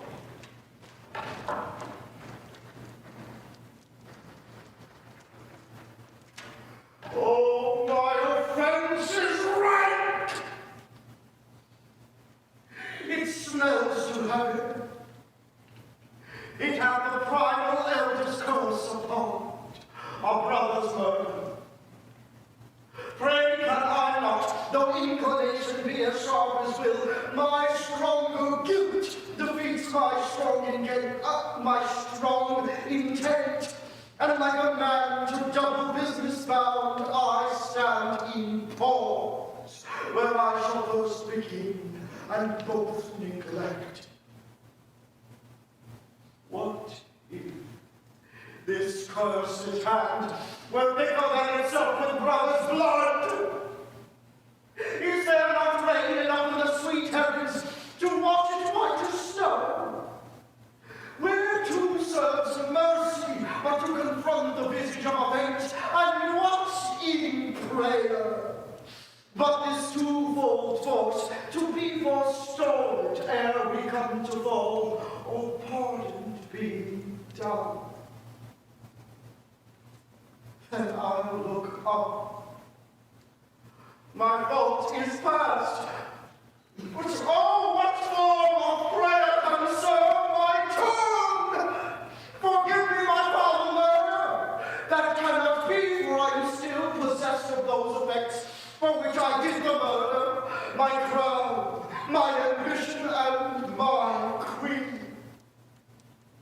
May one be pardoned and retain the offense.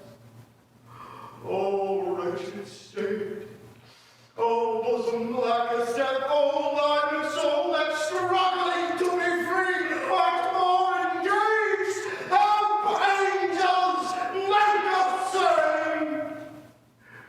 Thou stubborn knees and heart with strings of steel. Oh, may be well.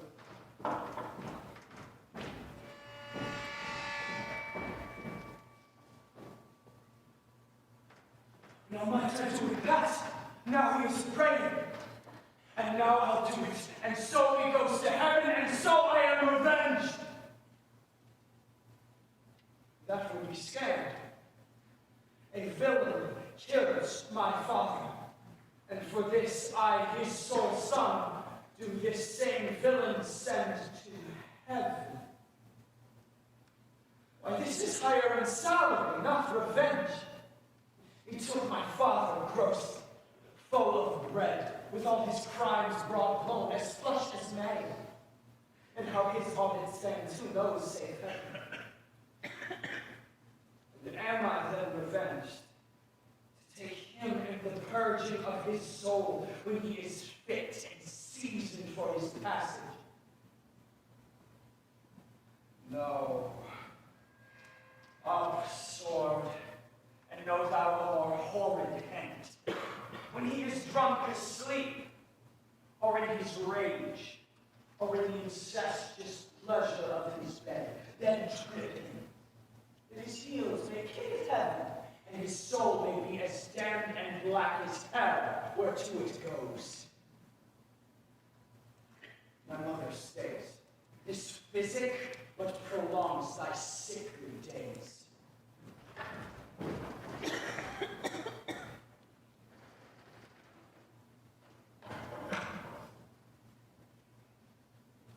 My words fly out. My thoughts remain below. Words without thoughts never to heaven go. You come straight, will you lay hold to? Tell that his grace has been brought bearer, and your grace and screen and soon between much heat and here. I'll silence me here, make me round. I'll warn you, hear me not. Mother! Withdraw, I hear him coming back. Now, mother, what's the matter? Hamlet, thou hast thy father much offended. Mother, you have my father much offended. Come, answer with idle tongue. Go, you question with a wicked tongue. Why, how now, Hamlet? What's the matter Have now? you forgot me? Oh no, rather rude, not so. You are the queen, your husband's brother's wife, and, would it were not so, you are my mother. Nay then, I'll set those two that can speak. Come, and sit ye down. You shall not budge. You go not till I set you up a glass, where you may see the inmost part of you. What wilt thou do? What wilt thou murder me? Help! Help! Oh, now, a rat, dead for a ducat. Dead! What hast thou done? Nay, I know not. Is it the king? What rash and bloody deed is this? A bloody deed. Almost as bad, your mother, as kill a king and marry with his brother. Let's kill a king. Aye, lady, it was my word. The wretched, rash, intruding fool. Farewell. I took thee for thy better. Take thy fortune.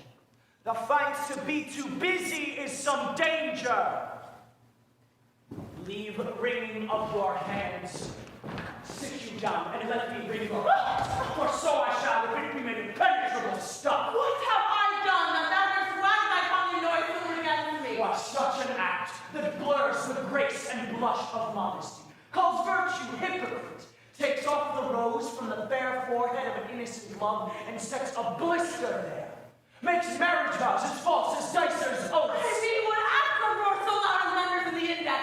Look you upon this picture, and on this, the counterfeit presentment of two brothers. See what the grace was seated on his brow. Hyperion's curls, the front of Jove himself, an eye like Mars to threaten and command, a station like the herald Mercury new lighted on a heaven-kissing hill. A form and combination indeed, where every god did seem to set his seal to give the world assurance of a man. This was your husband. Look you now what follows. This is your husband, like a mildewed ear blasting his wholesome brother. Have you eyes? Could you, on this fair mountain, leave to feed and batten on this moor? Oh, have you eyes? You cannot call it love, for at your age the heyday in the blood is tame. It's humble and waits upon the judgment. And what judgment would step from this to this? What devil lost that thus hath cozened you at Liverpool blind? Oh, shame, where is thy blush? Oh, Hamlet, speak no more. Thou turnest mine eyes to my very soul, and there I see such black and graded spots as will leave there their taint. Nay, but to live in the rank sweat of an semen bed, stewed in corruption, honeying and making love over the nasty sty. Speak no more, they were like daggers into my ears, no more. A and villain. A slave that is not 20th part the tide of your preceding lord. A vice of kings. A cutpurse of the empire and the rule that from a shelf the precious diadem stole and put it in his pocket. No more! A king of shreds and pillagers! So you be above army with your wings, you heavenly gods. What would you, gracious figure? Alas, he's dead. Do you not come your tardy son to chide? That lapsed in time and passion, let's go by the important acting of your dread command. Oh, Do not forget! This visitation is but to whet thy almost blunted purpose! But the amazement on thy mother sits. Oh, step between her and her fighting soul! Speak to her, Hamlet! how is it with you, lady? Alas, it's with you, that you bend your eye on vacancy and let the corporal air to hold his horse. Whereon do you look? On him! On him! Look you how pale he glares! Oh, do not look upon me, lest with this piteous action you convert my stern effect. To whom do you speak this? Do you see nothing there? Nothing at all, and all that is I see. Nor did you nothing hear? Nothing but ourselves. Why, look you now, look how he steals away! My father, in his habit, even as he lived. Look where he goes, even now out of the portal. This is the very coinage of your brain, this bodiless creation ecstasy is very running in. Ecstasy. My pulse, as yours, doth temperately keep time, and makes as healthful music. It is not madness that I have uttered here. Bring me to the test, and I the matter will reword as madness will be gambled from. Mother, for love of grace, lay not that flattering unction to your soul that not your trespass, but my madness speaks. It will with skin and film the ossuous place, whilst rank corruption, binding all within, infects unseen. Confess yourself to heaven. Repent what's past. Avoid what is to come, and do not spread the compost on the weeds to make them rancor. Oh, Hamlet, thou hast cut my heart in twain. Oh, throw away the worser part of it and live the purer with the other half. Good night, mother. But go not to my uncle's bed. Assume a virtue if you have it not. Refrain tonight, and that will lend a kind of easiness to the next abstinence, the next more easy. So once more, good night. And when you are desirous to be blessed, a blessing beg of you. For this same Lord I do repent, for heaven has pleased itself to punish me with this, and this with me, that I must be their scourge and minister. I will bestow him, and will answer well the death I gave him. So again, good night. I must be cruel only to be kind. Thus bad begins, and worse remains behind. One word more, good lady. What should I do? Not this, by no means that I bid you do. Let the bloat king tempt you again to bed. Pinch wanton in your cheeks, call you his mouse, and let him, for a pair of reachy kisses, or paddling in your neck with his denned fingers, to make you ravel all this matter out, that I essentially am not in madness, but mad in craft. Be thou assured, words are made of breath and breath of life. I have no life to breathe without hast said to me. I must to England, you know that. Lack I forgot. Those letters sealed, and my two schoolfellows, who I will trust as I will adders bend. They bear the mandate. They must sweep my way and marshal me to knavery. Let it work, for 'tis the sport to have the engineer hoist with his own petard.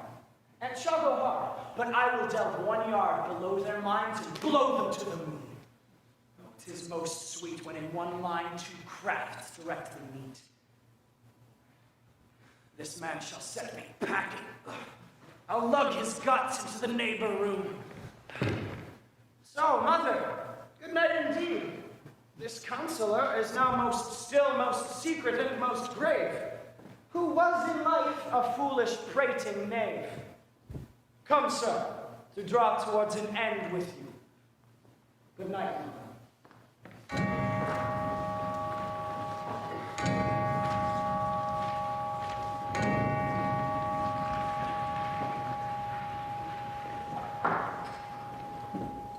Where's your son? Oh, my lord, what have I seen tonight? What good? How does Hamlet? That is the scene women both content which is the mightier. In this lawless face, behind the arrows, hearing something stir. We've got his great beard cries, hurrah, hurrah! In his great apprehension, kills the unseen good old man. Oh, Harry Dean! It had been so the last time we've been there. His liberty is full of threats to all, to you yourself, to us, to everyone. Alas, how shall this bloody deed be answered? It will be made to us, whose providence should have kept short, restrained, and out of harm's this lad, young man. Where is he gone? Drop our body we have killed. Whom his madness shows himself pure, and weeps toward his son. Oh, good, come away. The sun no sooner shall the mountains touch, and we will ship him hence tonight. And this vile deed we must, with all our majesty and skill, both countenance and excuse. Oh, hear sir! Friends, don't go join with some further aid. Hamlet in madness hath Polonius slain, and from his mother's closet hath he dragged him. Seek him out, speak fair, and bring the body into the chapel. I pray you hasten this. Oh, come, Gertrude. We'll call up our wisest friends to let them know both what we mean to do, and what's untimely done. Oh, come away. My soul is full of discord and dismay. Safely stowed. Oh, but stop, what noise? Who called on Hamlet? Here they come. Lord Hamlet!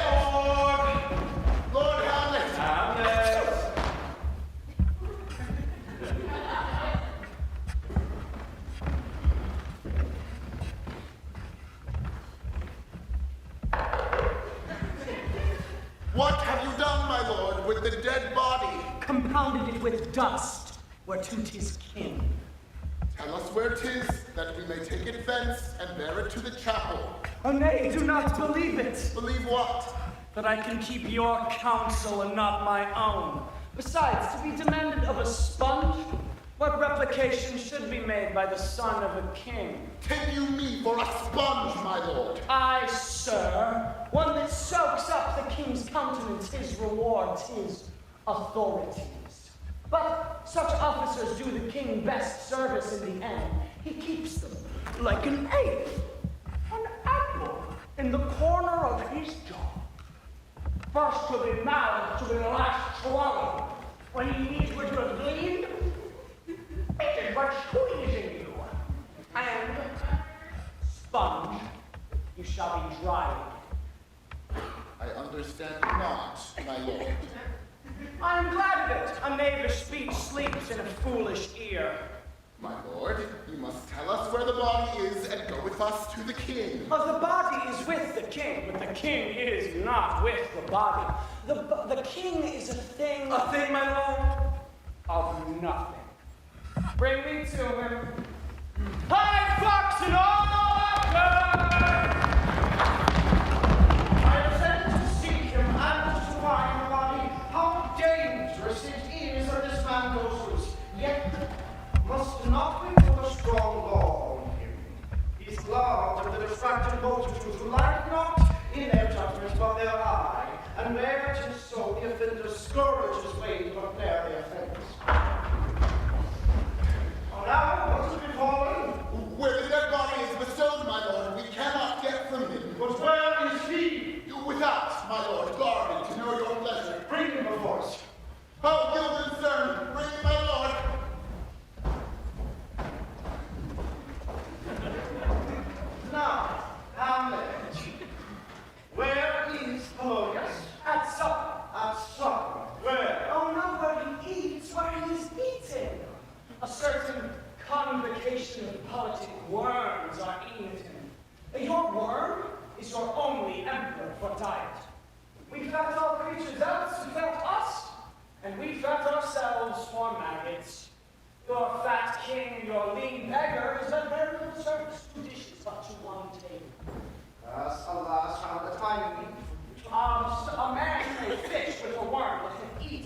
king, and may eat of the fish which is fed with that worm. What dost thou mean by this? Nothing, but to show you how a king may go of progress through the guts of a beggar. Where is Polonius? In heaven, send thither to see.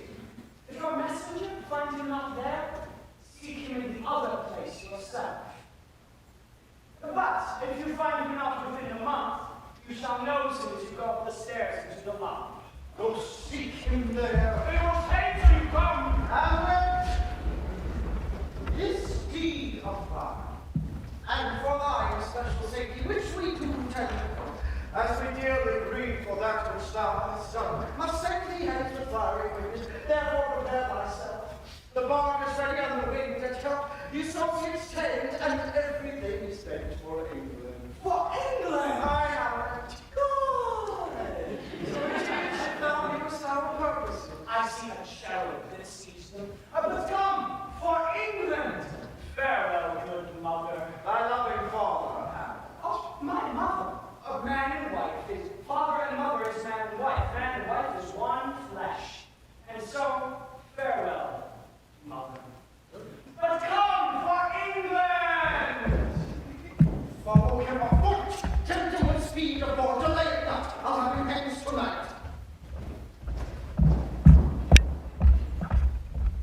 And England, if my love thou hold'st at aught, thou mayst not coldly set our sovereign process, which impart at full, by letters from Bruin to that effect, the present death of Hamlet. Do it, England, for like the hectic in my blood he rages, and thou must cure me. Till I know 'tis done, howe'er my haps, my joys will ne'er be gone.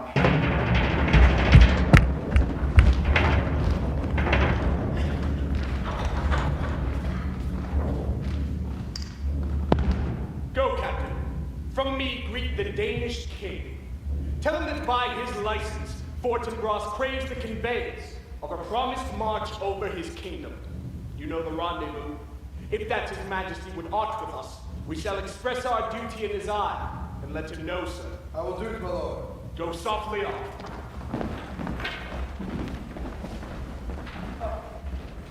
Good sir, whose powers are these? They have no way, sir. And how purpose, sir? I pray. Against some part of Poland.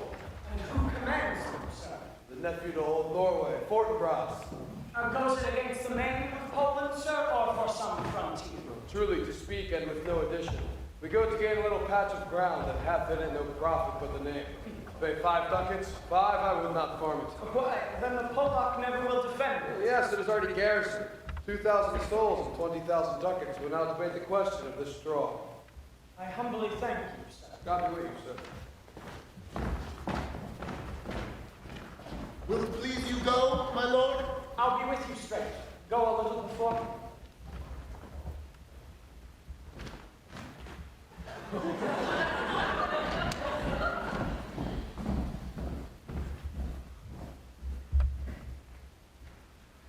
How all occasions do inform against and spur my dull revenge. What is a man, if his chief good and market of his time be but to sleep and feed? A beast, no more.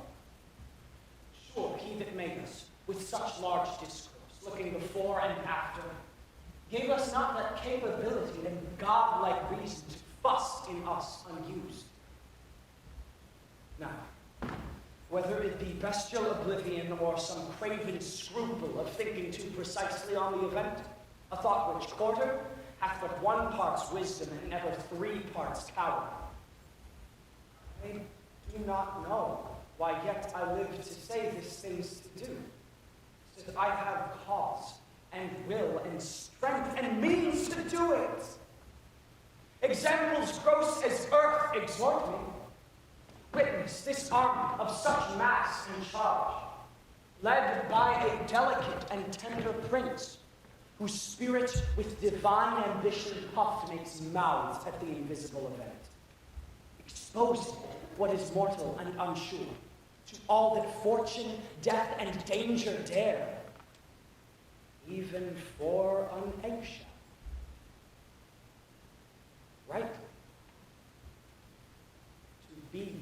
prayed is not to stir without great argument, but greatly to find quarrel in a straw when honors of the state.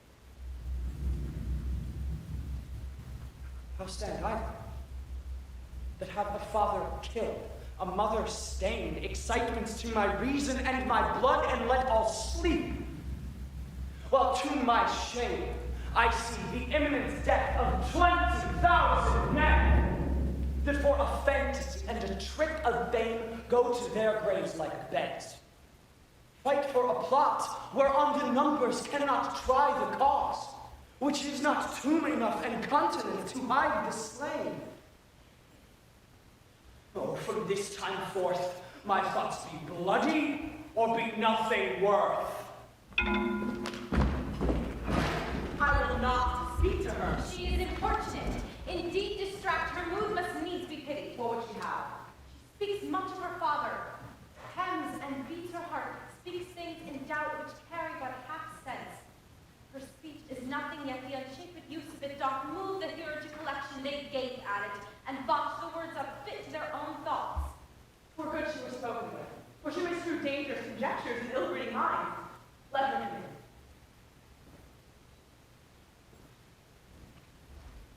So full of artless jealousy is guilt, it spills itself in a mirror to be spilled.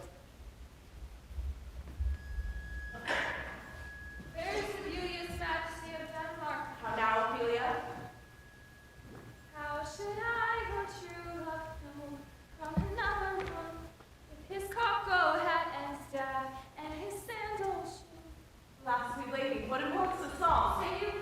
Pray you, Mark. He is dead and gone, lady. He is dead and gone. At his head a grass green turf, at his heels a stone. Nay, but Ophelia. Pray you, Mark! Like his shrouds of mountain snow, loaded with sweet flowers, which bewept to the grave did not go with true love showers. How do you, pretty lady?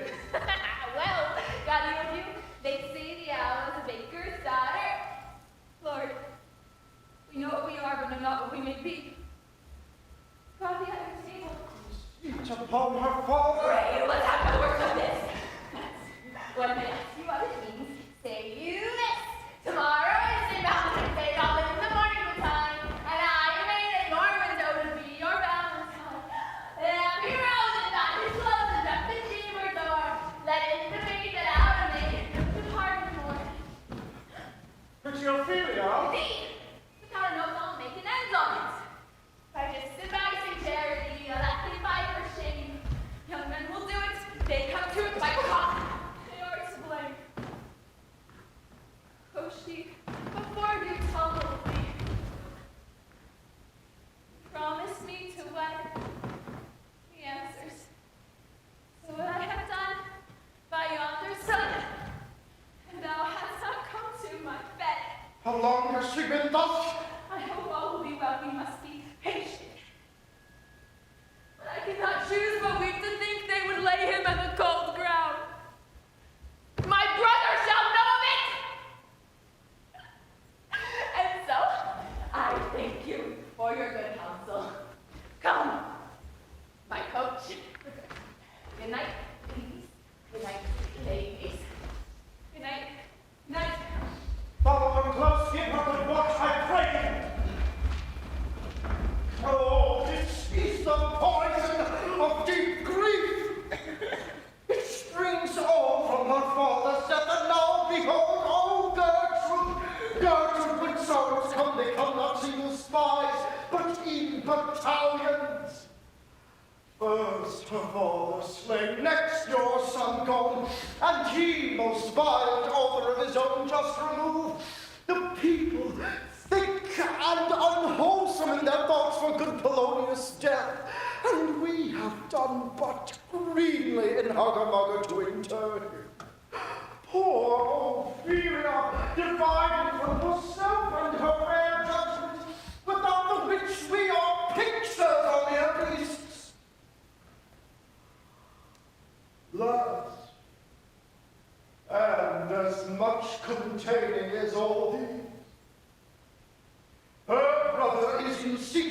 come from France, and he wants not buzzers to infect his ears with pestilent speeches of his dear father's death. Oh, Gertrude, this, like a murdering piece in many places, gives me superfluous death. What is the matter? My lord, young ladies can ride or bears or officers. The realm of the Lord they cry, choose we, the land we shall be king. Cast and come the Lord to the land, there we shall be king, there is king. Where is this king?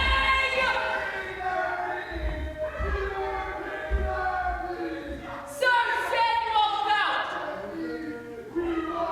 Keep the door.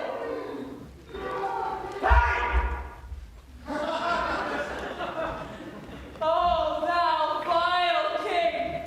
Give me my father, holy the lair! That drop of blood that's called proclaims me bastard!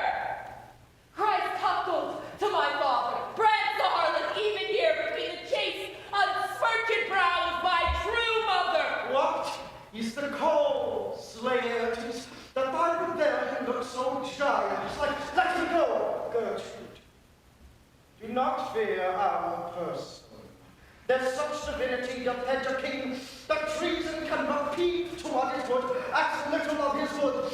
Tell me, Laertes, why art thou thus incensed? Let him go, Gertrude! Speak, man. Where is my father? Dead. But not by him. That is the man to his spirit. How came he dead? I'll not be juggled with.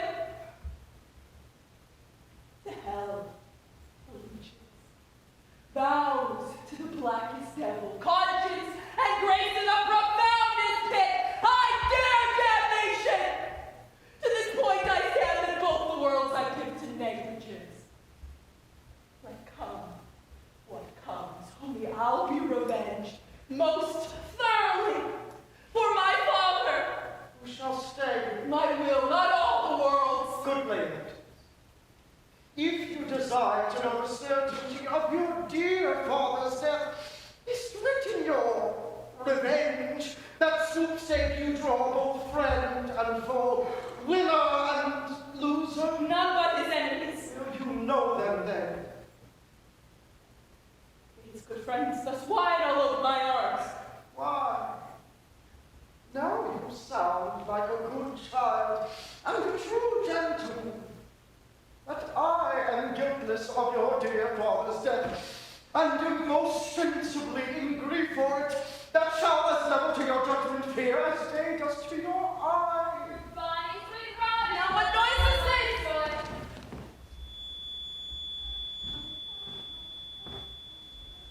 Oh, peace. Cry of my brains. Here's 7 times salt burn out the sense and virtue of mine eye. Your name, kind sister, sweet Ophelia. Oh, heavens.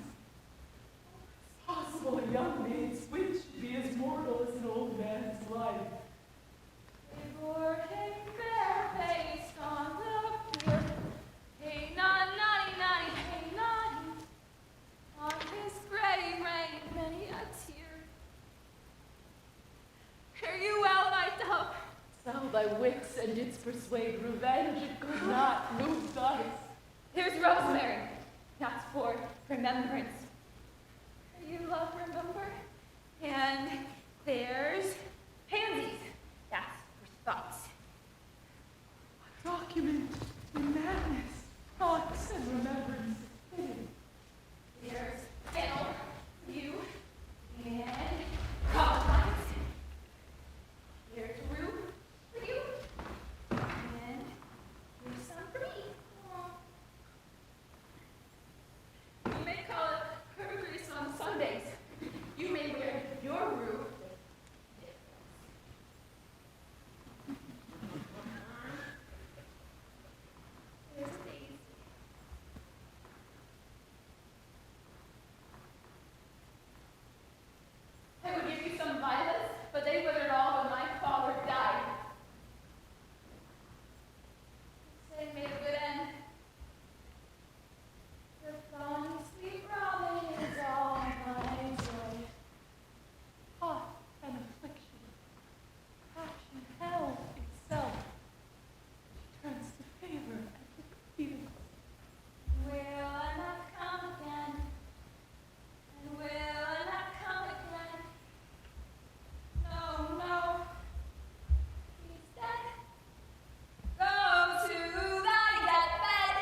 He never will come again. His beard was as white as snow. All flaxen was his poke. He's gone. He's gone. And they cast away from. Lord have mercy on his soul. And of all Christian souls, I pray God. God find you.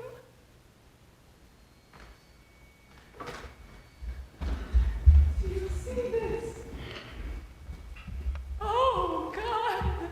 Good Laertes, I must commune with your grief, or you deny me right. Go but apart, make choice of whom your wisest friends you will, and they shall hear and judge twixt you and me. If by direct or by collateral hand they find us touched, we will our kingdom give. Our crown, our life, and all that we call ours to you in satisfaction. But if not, be you content to lend us your patience, and we shall jointly labor with your soul to give it due content. Let this be so. His means of death, his obscure burial, no trophy sword nor hatchment o'er his bones, no noble right nor formal ostentation, cry to be heard as 'twere from heaven to earth. That I must call in question. So you shall. And where the offense is, let the great axe fall.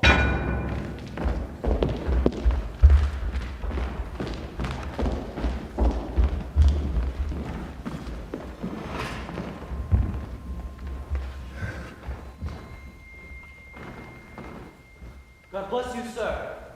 Let him bless thee too. Shall, sir? Please. There's a letter for you, sir. It comes from the ambassador that was bound for England. Her name is Horatio, as I am to know it is.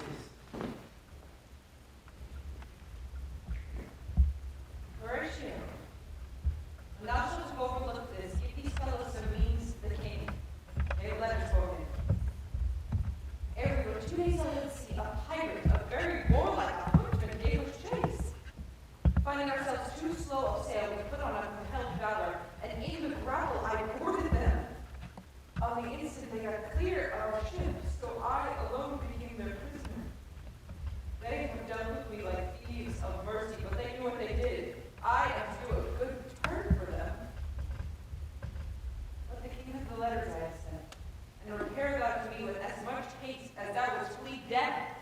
I have words to speak in thy ear will make thee dumb, yet are they too light for the bore of the matter. These good fellows will bring me where I am. Rosencrantz and Guildenstern hold their course for England. Of them I have much to tell thee. Farewell, he that thou knowest thine, Hamlet.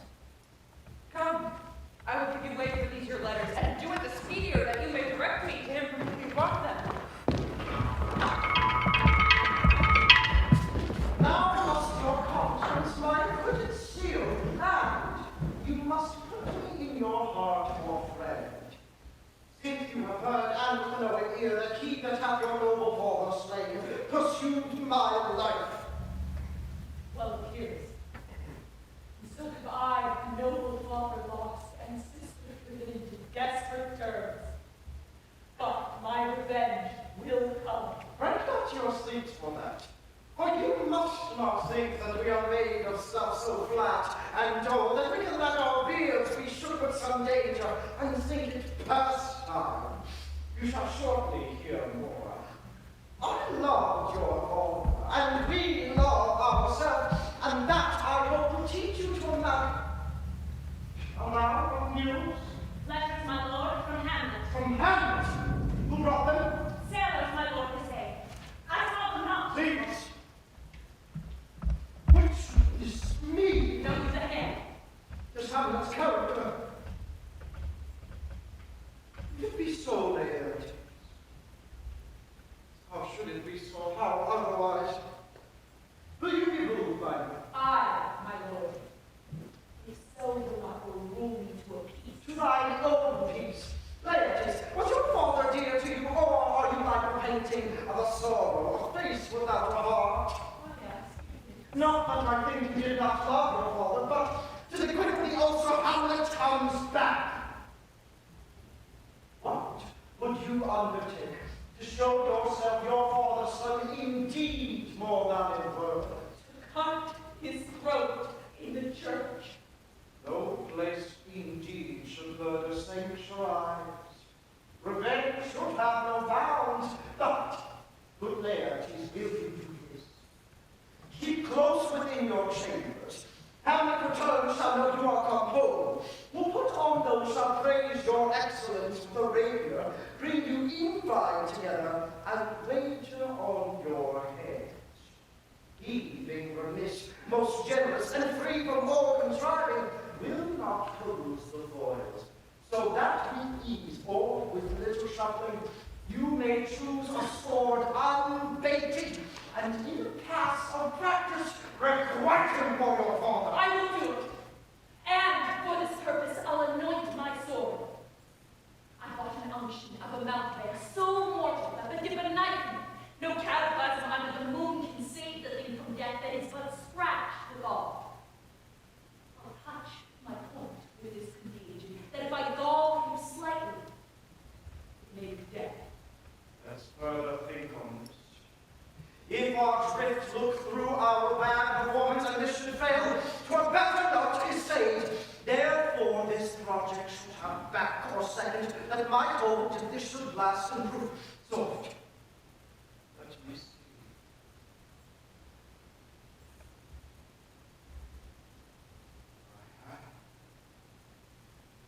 When in your motion you are hot and dry, and that he calls for a drink, I'll have prepared him a chalice for the nose, thereon but simply, if he escape your venom stuck, our purpose may hold there. What noise? One woe doth tread upon another's heels so fast they follow. Your sisters drowned, Laertes.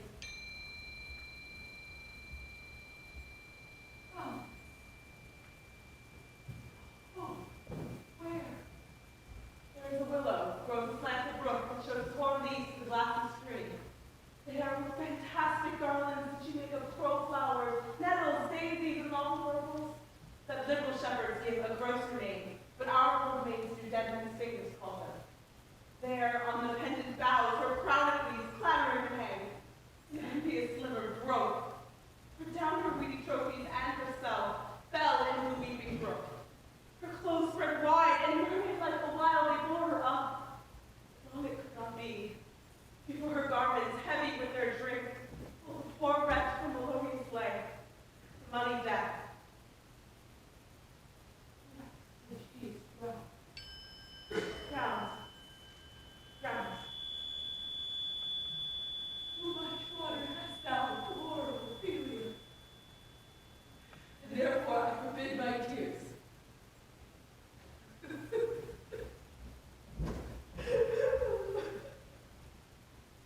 But yet it is our trick. Nature her custom holds unchanging what it will. Adieu, my lord. I have a speech of fire and fame would blaze, but that this poem drowns it. Let's follow Percussion. What I had to do to calm his rage. Now can I this will give it start again.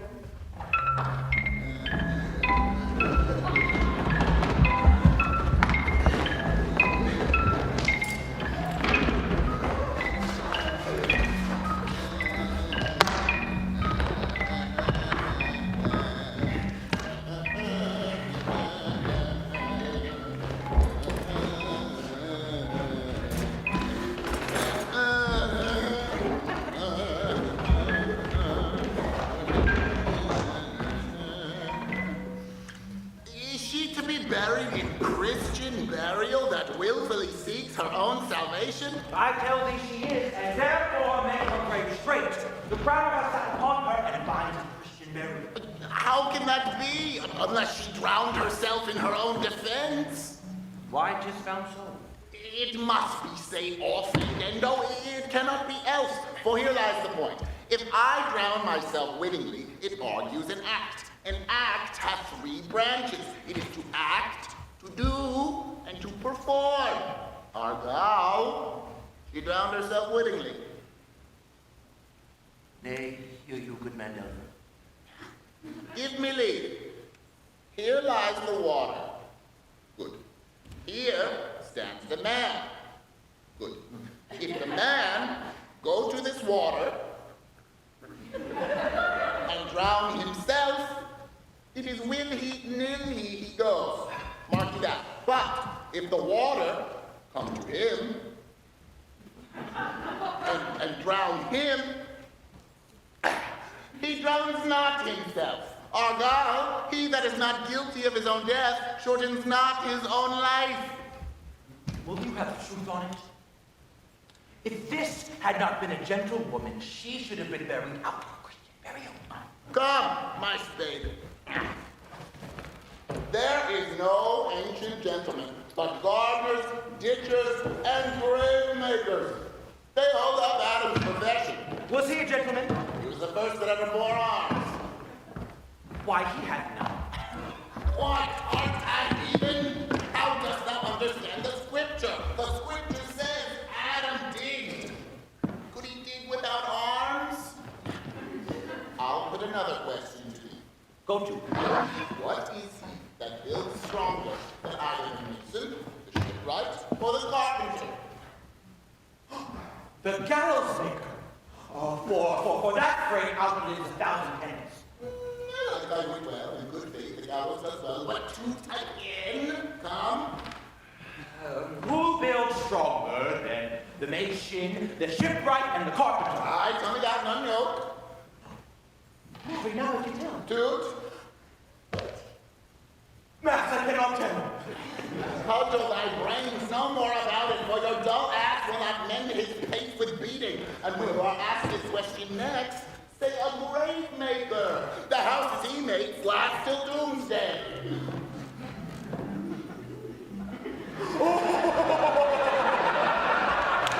So, get to the Johan, fetch me a soup of liquor.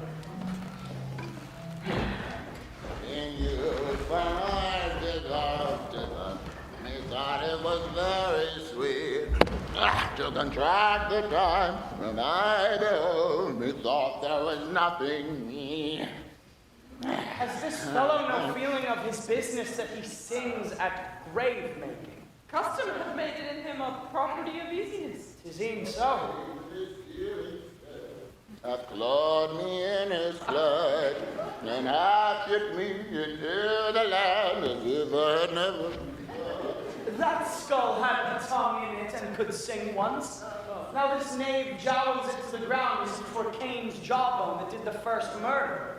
This might be the pate of a politician, which this ass now o'er offices, might it not? It might, my lord.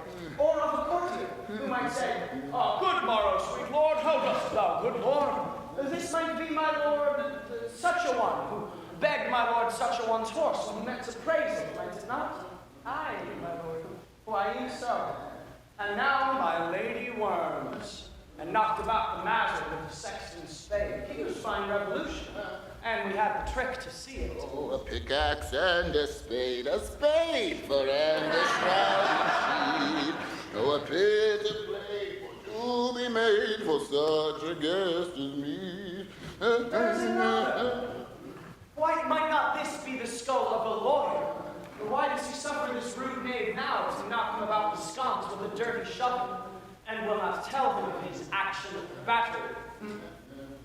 I will speak to this fellow. Whose grave's this, Sirrah? Mine, sir. Oh, a pig.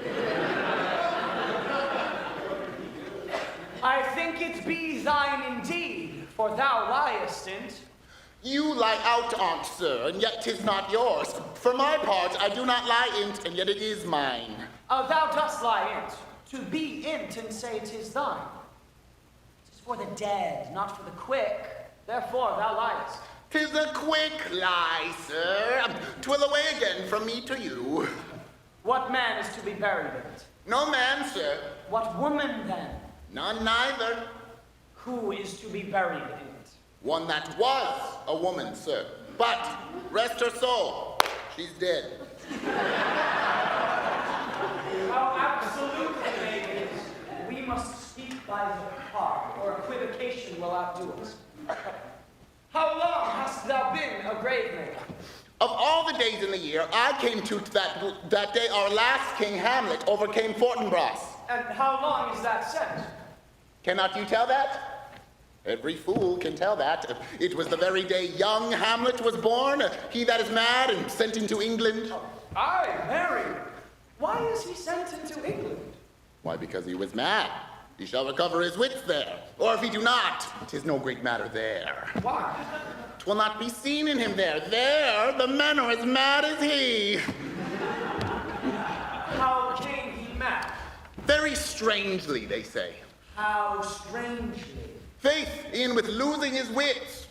Upon what ground? Why, here in Denmark. I have been sexton here, man and boy, 30 years. How long may a man lie in the earth ere he rot? If he be not rotten before he die, he will last you some 8 year or 9 year. A tanner will last you 9 year. Why he more than another? Why, sir, his hide is so tanned with his trade that it will keep out water a great while, and your water is a sore decayer of your hoarse and dead body. Here's a skull now. This skull has lain you in the earth 23 years. Whose was it? A horse and mad fellow's it was. Whose do you think it was? Nay, I know not. A pestilence on him for a mad rogue. He poured a flagon of Rhenish on my head once. This same skull, sir, was Yorick's skull. The king's jester? This. E'en that. Alas, for Yorick. I knew him, Horatio. A fellow of infinite jest, most excellent fancy. He hath borne me on his back 1,000 times. Now how abhorred in my imagination. Gorge rises. Here hung those lips that I have kissed I know not how oft. Where be your jibes now? Your gambols, your songs, your flashes of merriment that were wont to set the table on a roar. Not one now to mock your own grinning? Quite chapful. Now, get you to my lady's chamber and tell her, let her paint an inch thick. To this favor she must come. Make her laugh at that.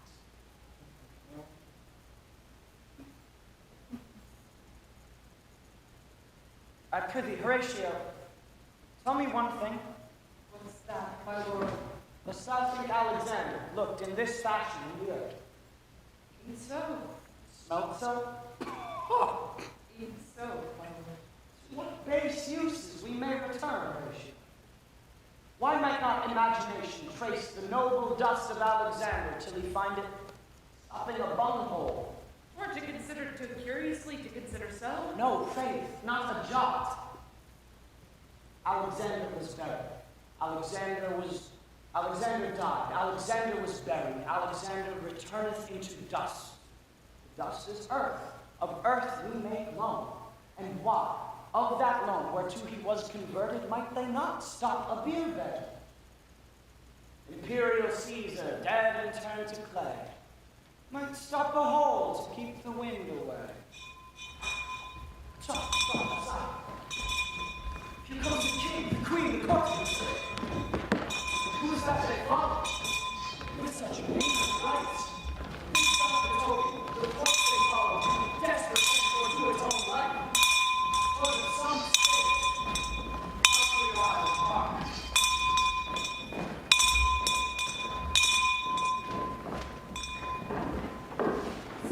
somebody else. Her obsequies have been as far enlarged as we have warranty. Her death was doubtful. As for that great command or sways the order, she should in unsanctified ground have lodged till the last trumpet. Must there no more be done? No more be done. We should profane the service of the dead, to sing sage requiem and such rest to her as to peace-parted souls.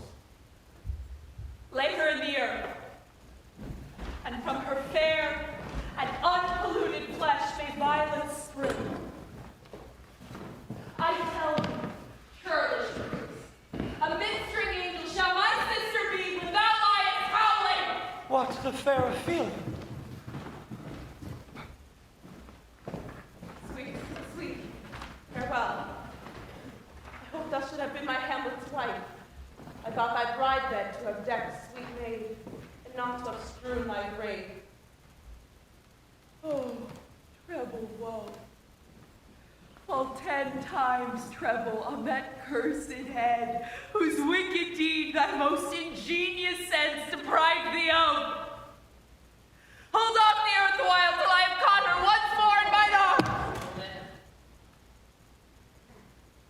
Now pile your dust upon the quick and dead, till of this flat a mountain you have made, to o'ertop old Pelion, the skyish head of blue Olympus. What is he whose grief bears such an emphasis?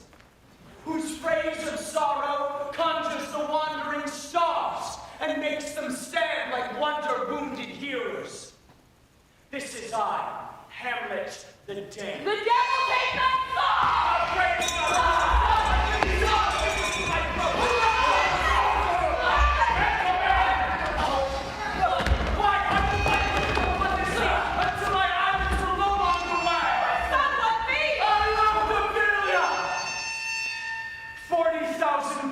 Could not with all their quantity of love make up my son.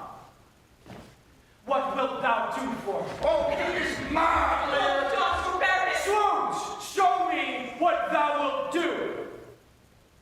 Would weep, would fight, would tear thyself, would drink up Esau, eat a crocodile.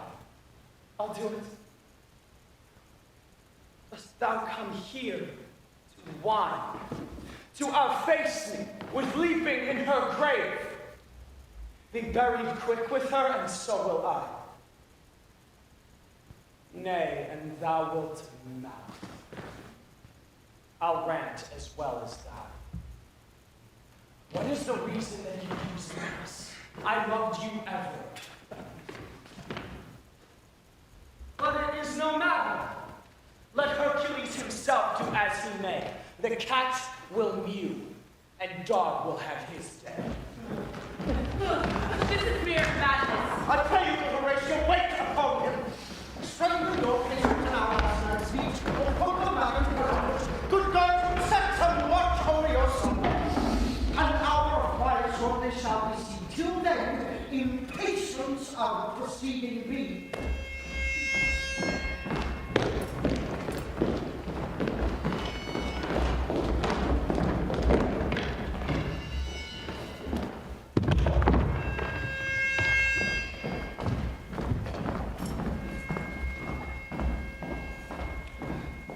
So much for this. And now, the other.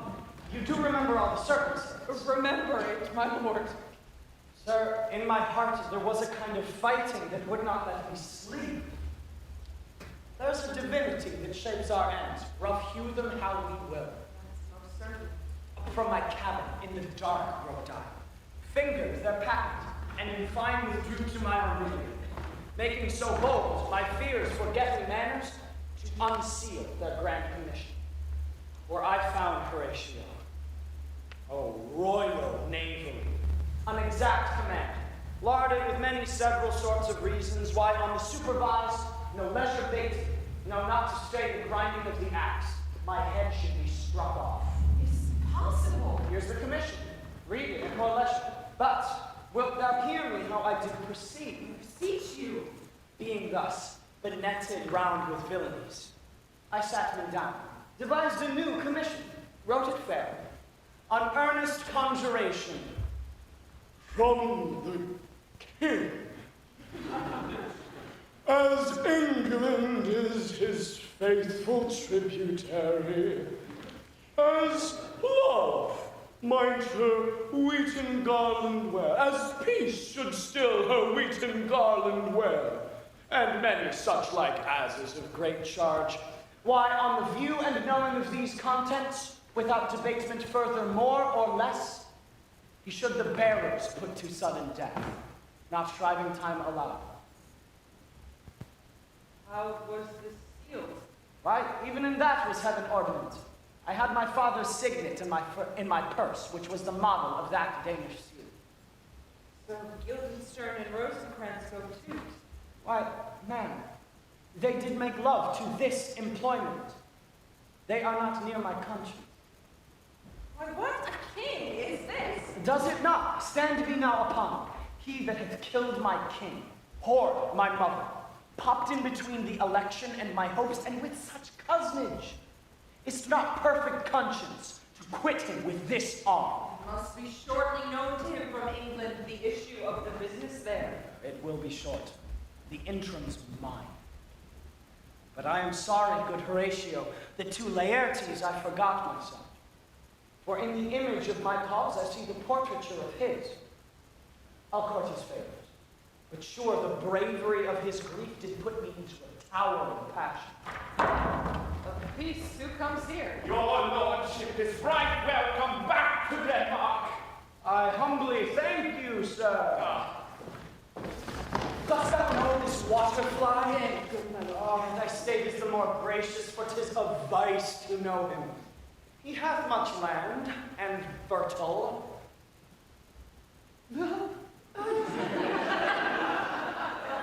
'Tis a chuff, but as I said, spacious in the possession of dirt. Sweet lord, if your lordship were in leisure, I should impart a thing to you from his majesty. I shall receive it, sir, with all diligence of spirit. Oh, put your bonnet to his right use. 'Tis for the head. Oh, I thank your lordship. It is very hot. No, believe me, it is very cold. The wind is northerly. It is indifferent cold, my lord, indeed.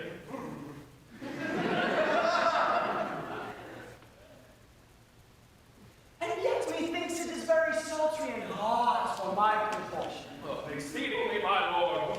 It is very sultry, as well as... cannot tell how. But, my lord, his majesty has badly signified to you that he hath laid a great wager on your head. Sir, this is the matter. Oh, I pray you, sir, remember. Good, my lord, for my ease and good faith. Sir, here is newly come to court Laertes, believe me, an absolute gentleman, full of most excellent differences, of very soft society, and great showing, indeed.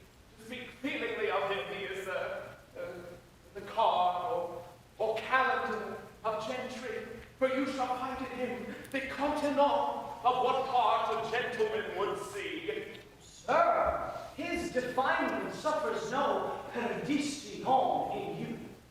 Though yet to divide it inventorially would dazzle the arithmetic of memory, and yet in the verity of extolment, I find him to be a soul of great article, and to make true diction of him. His semblable is his mirror. Who else would trace him? His umbrage, nothing more. Your lordship speaks most infallibly of him. The concerns, sir. Why do we wrap the gentleman in our more raw breath? Sir, What imparts the nomination of this gentleman? of Laertes. His purse is empty already. All golden words are speech. Of him, sir. I know you are not ignorant. I would you did, Sir, I know you are not ignorant of what excellence Laertes is. I dare not admit that, lest I should compare with him. I mean, sir, for his weapon. What's his weapon? Rapier and dagger. That's two of his weapons, but well. The king, sir, hath laid, sir, had in a dozen passes between yourself and him, he shall not exceed you 3 hits. He hath laid on it 12 for 9, and it would come to immediate trial if your lordship would vouchsafe the answer.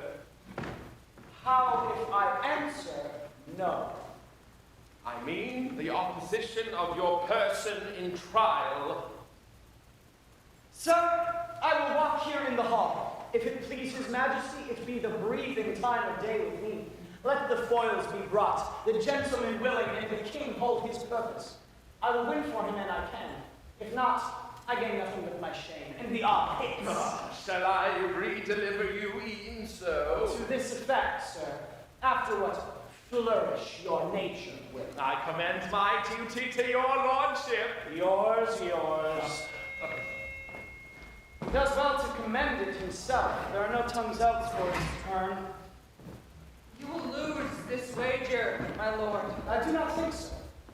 I shall win at the odds. But thou wilt not think how ill all's here about my heart. But it is no matter. Nay, good, my lord. It is but foolery. Your mind is like anything, obey it. I will forestall their repair hither and say you are not fit. Not a whit. We defy augury. There is a special providence in the fall of a sparrow. If it be now, it is not to come. If it be not to come, it will be now. If it be not now, yet it will come. The readiness is all. Let it be.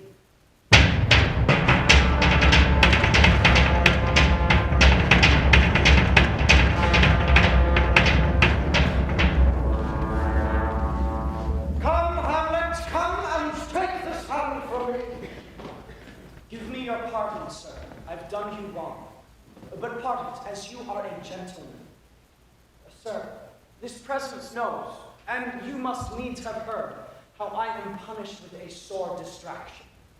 What I have done that might your nature, honor, and exception roughly awake, I here proclaim was madness.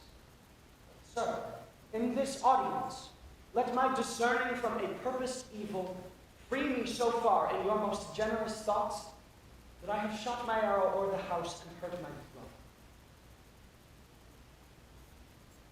I am satisfied. And to receive your offered love, like love, and will not run. I do embrace it freely, and will in this brother's wager frankly play. Give us the foils. Come on, Come, one for me. I'll be your foil, Laertes. For in mine ignorance, your skill shall like a star in the darkest night stick fire aloft indeed. Mock me, sir. No, by this hand. Give them the foils, Sir Alfred. Cousin Hamlet. You know the wager. Very well, my lord. Your grace has laid the odds on the weaker side. I do not fear it. I have seen you both. But since he is better, we have therefore all. This one's too heavy. Let me see another. Ah, this one likes me well. These blades have all a length. Aye, my good lord. Set me the scoops of wine upon this table. If Hamlet give the first or second hit, or quit in answer the third exchange, the king shall drink to Hamlet's better breath. And in a cup, an union shall he throw, richer than that which 4 successive kings of Denmark's crown have worn. Give me the cup. And now, the king drinks to Hamlet. Come, begin, and you, the judge, bear a wary eye. Come on, sir. Come, my lord. On guard. Allez.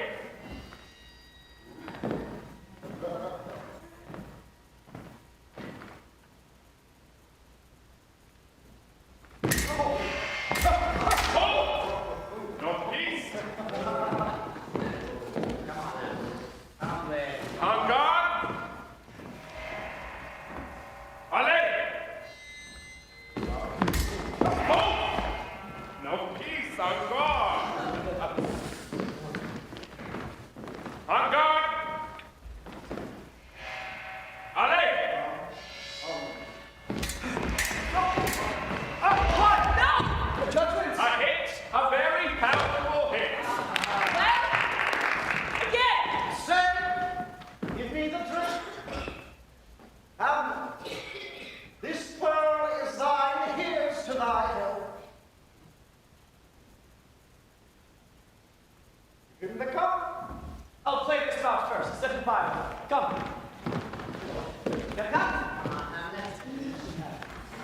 On guard.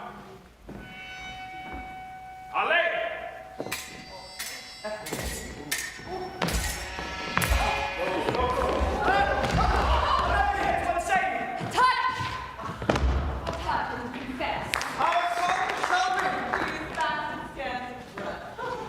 The queen carouses to thy fortune, Hamlet. Good master. Gertrude! Do not drink.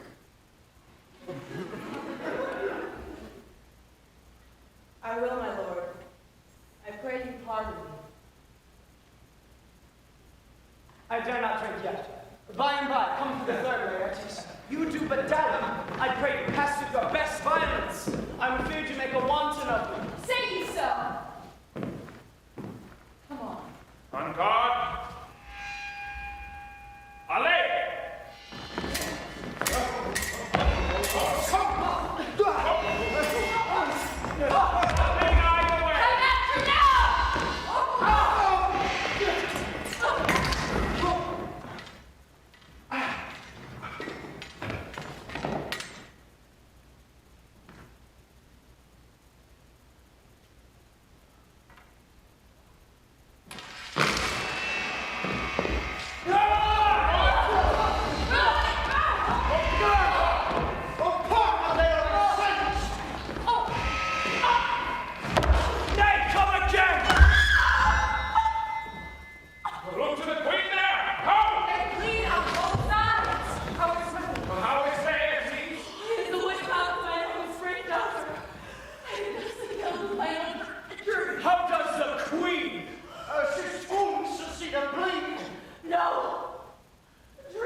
Felicity a while, and in this harsh world, draw thy breath in pain to tell my story.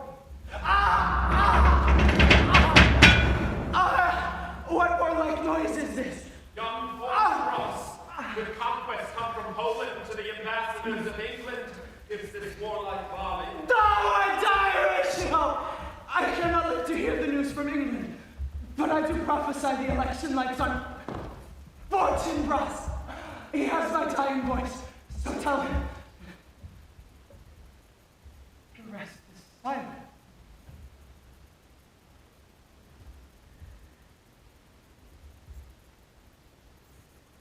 Now cracks a noble heart.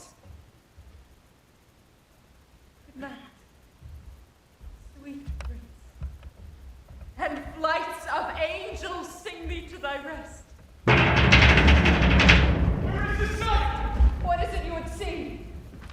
If aught of woe or wonder, cease your search. This sight is dismal. And our affairs from England come too late. The ears are senseless that should give us hearing to tell him his commandment is fulfilled. The Rosencrantz and Guildenstern are dead.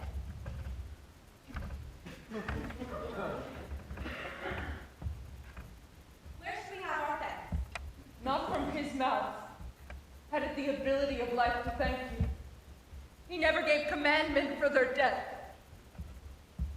But since so jump upon this bloody question, you from the Polack wars, and you from England are here arrived, give order that these bodies high on a stage be placed to the view.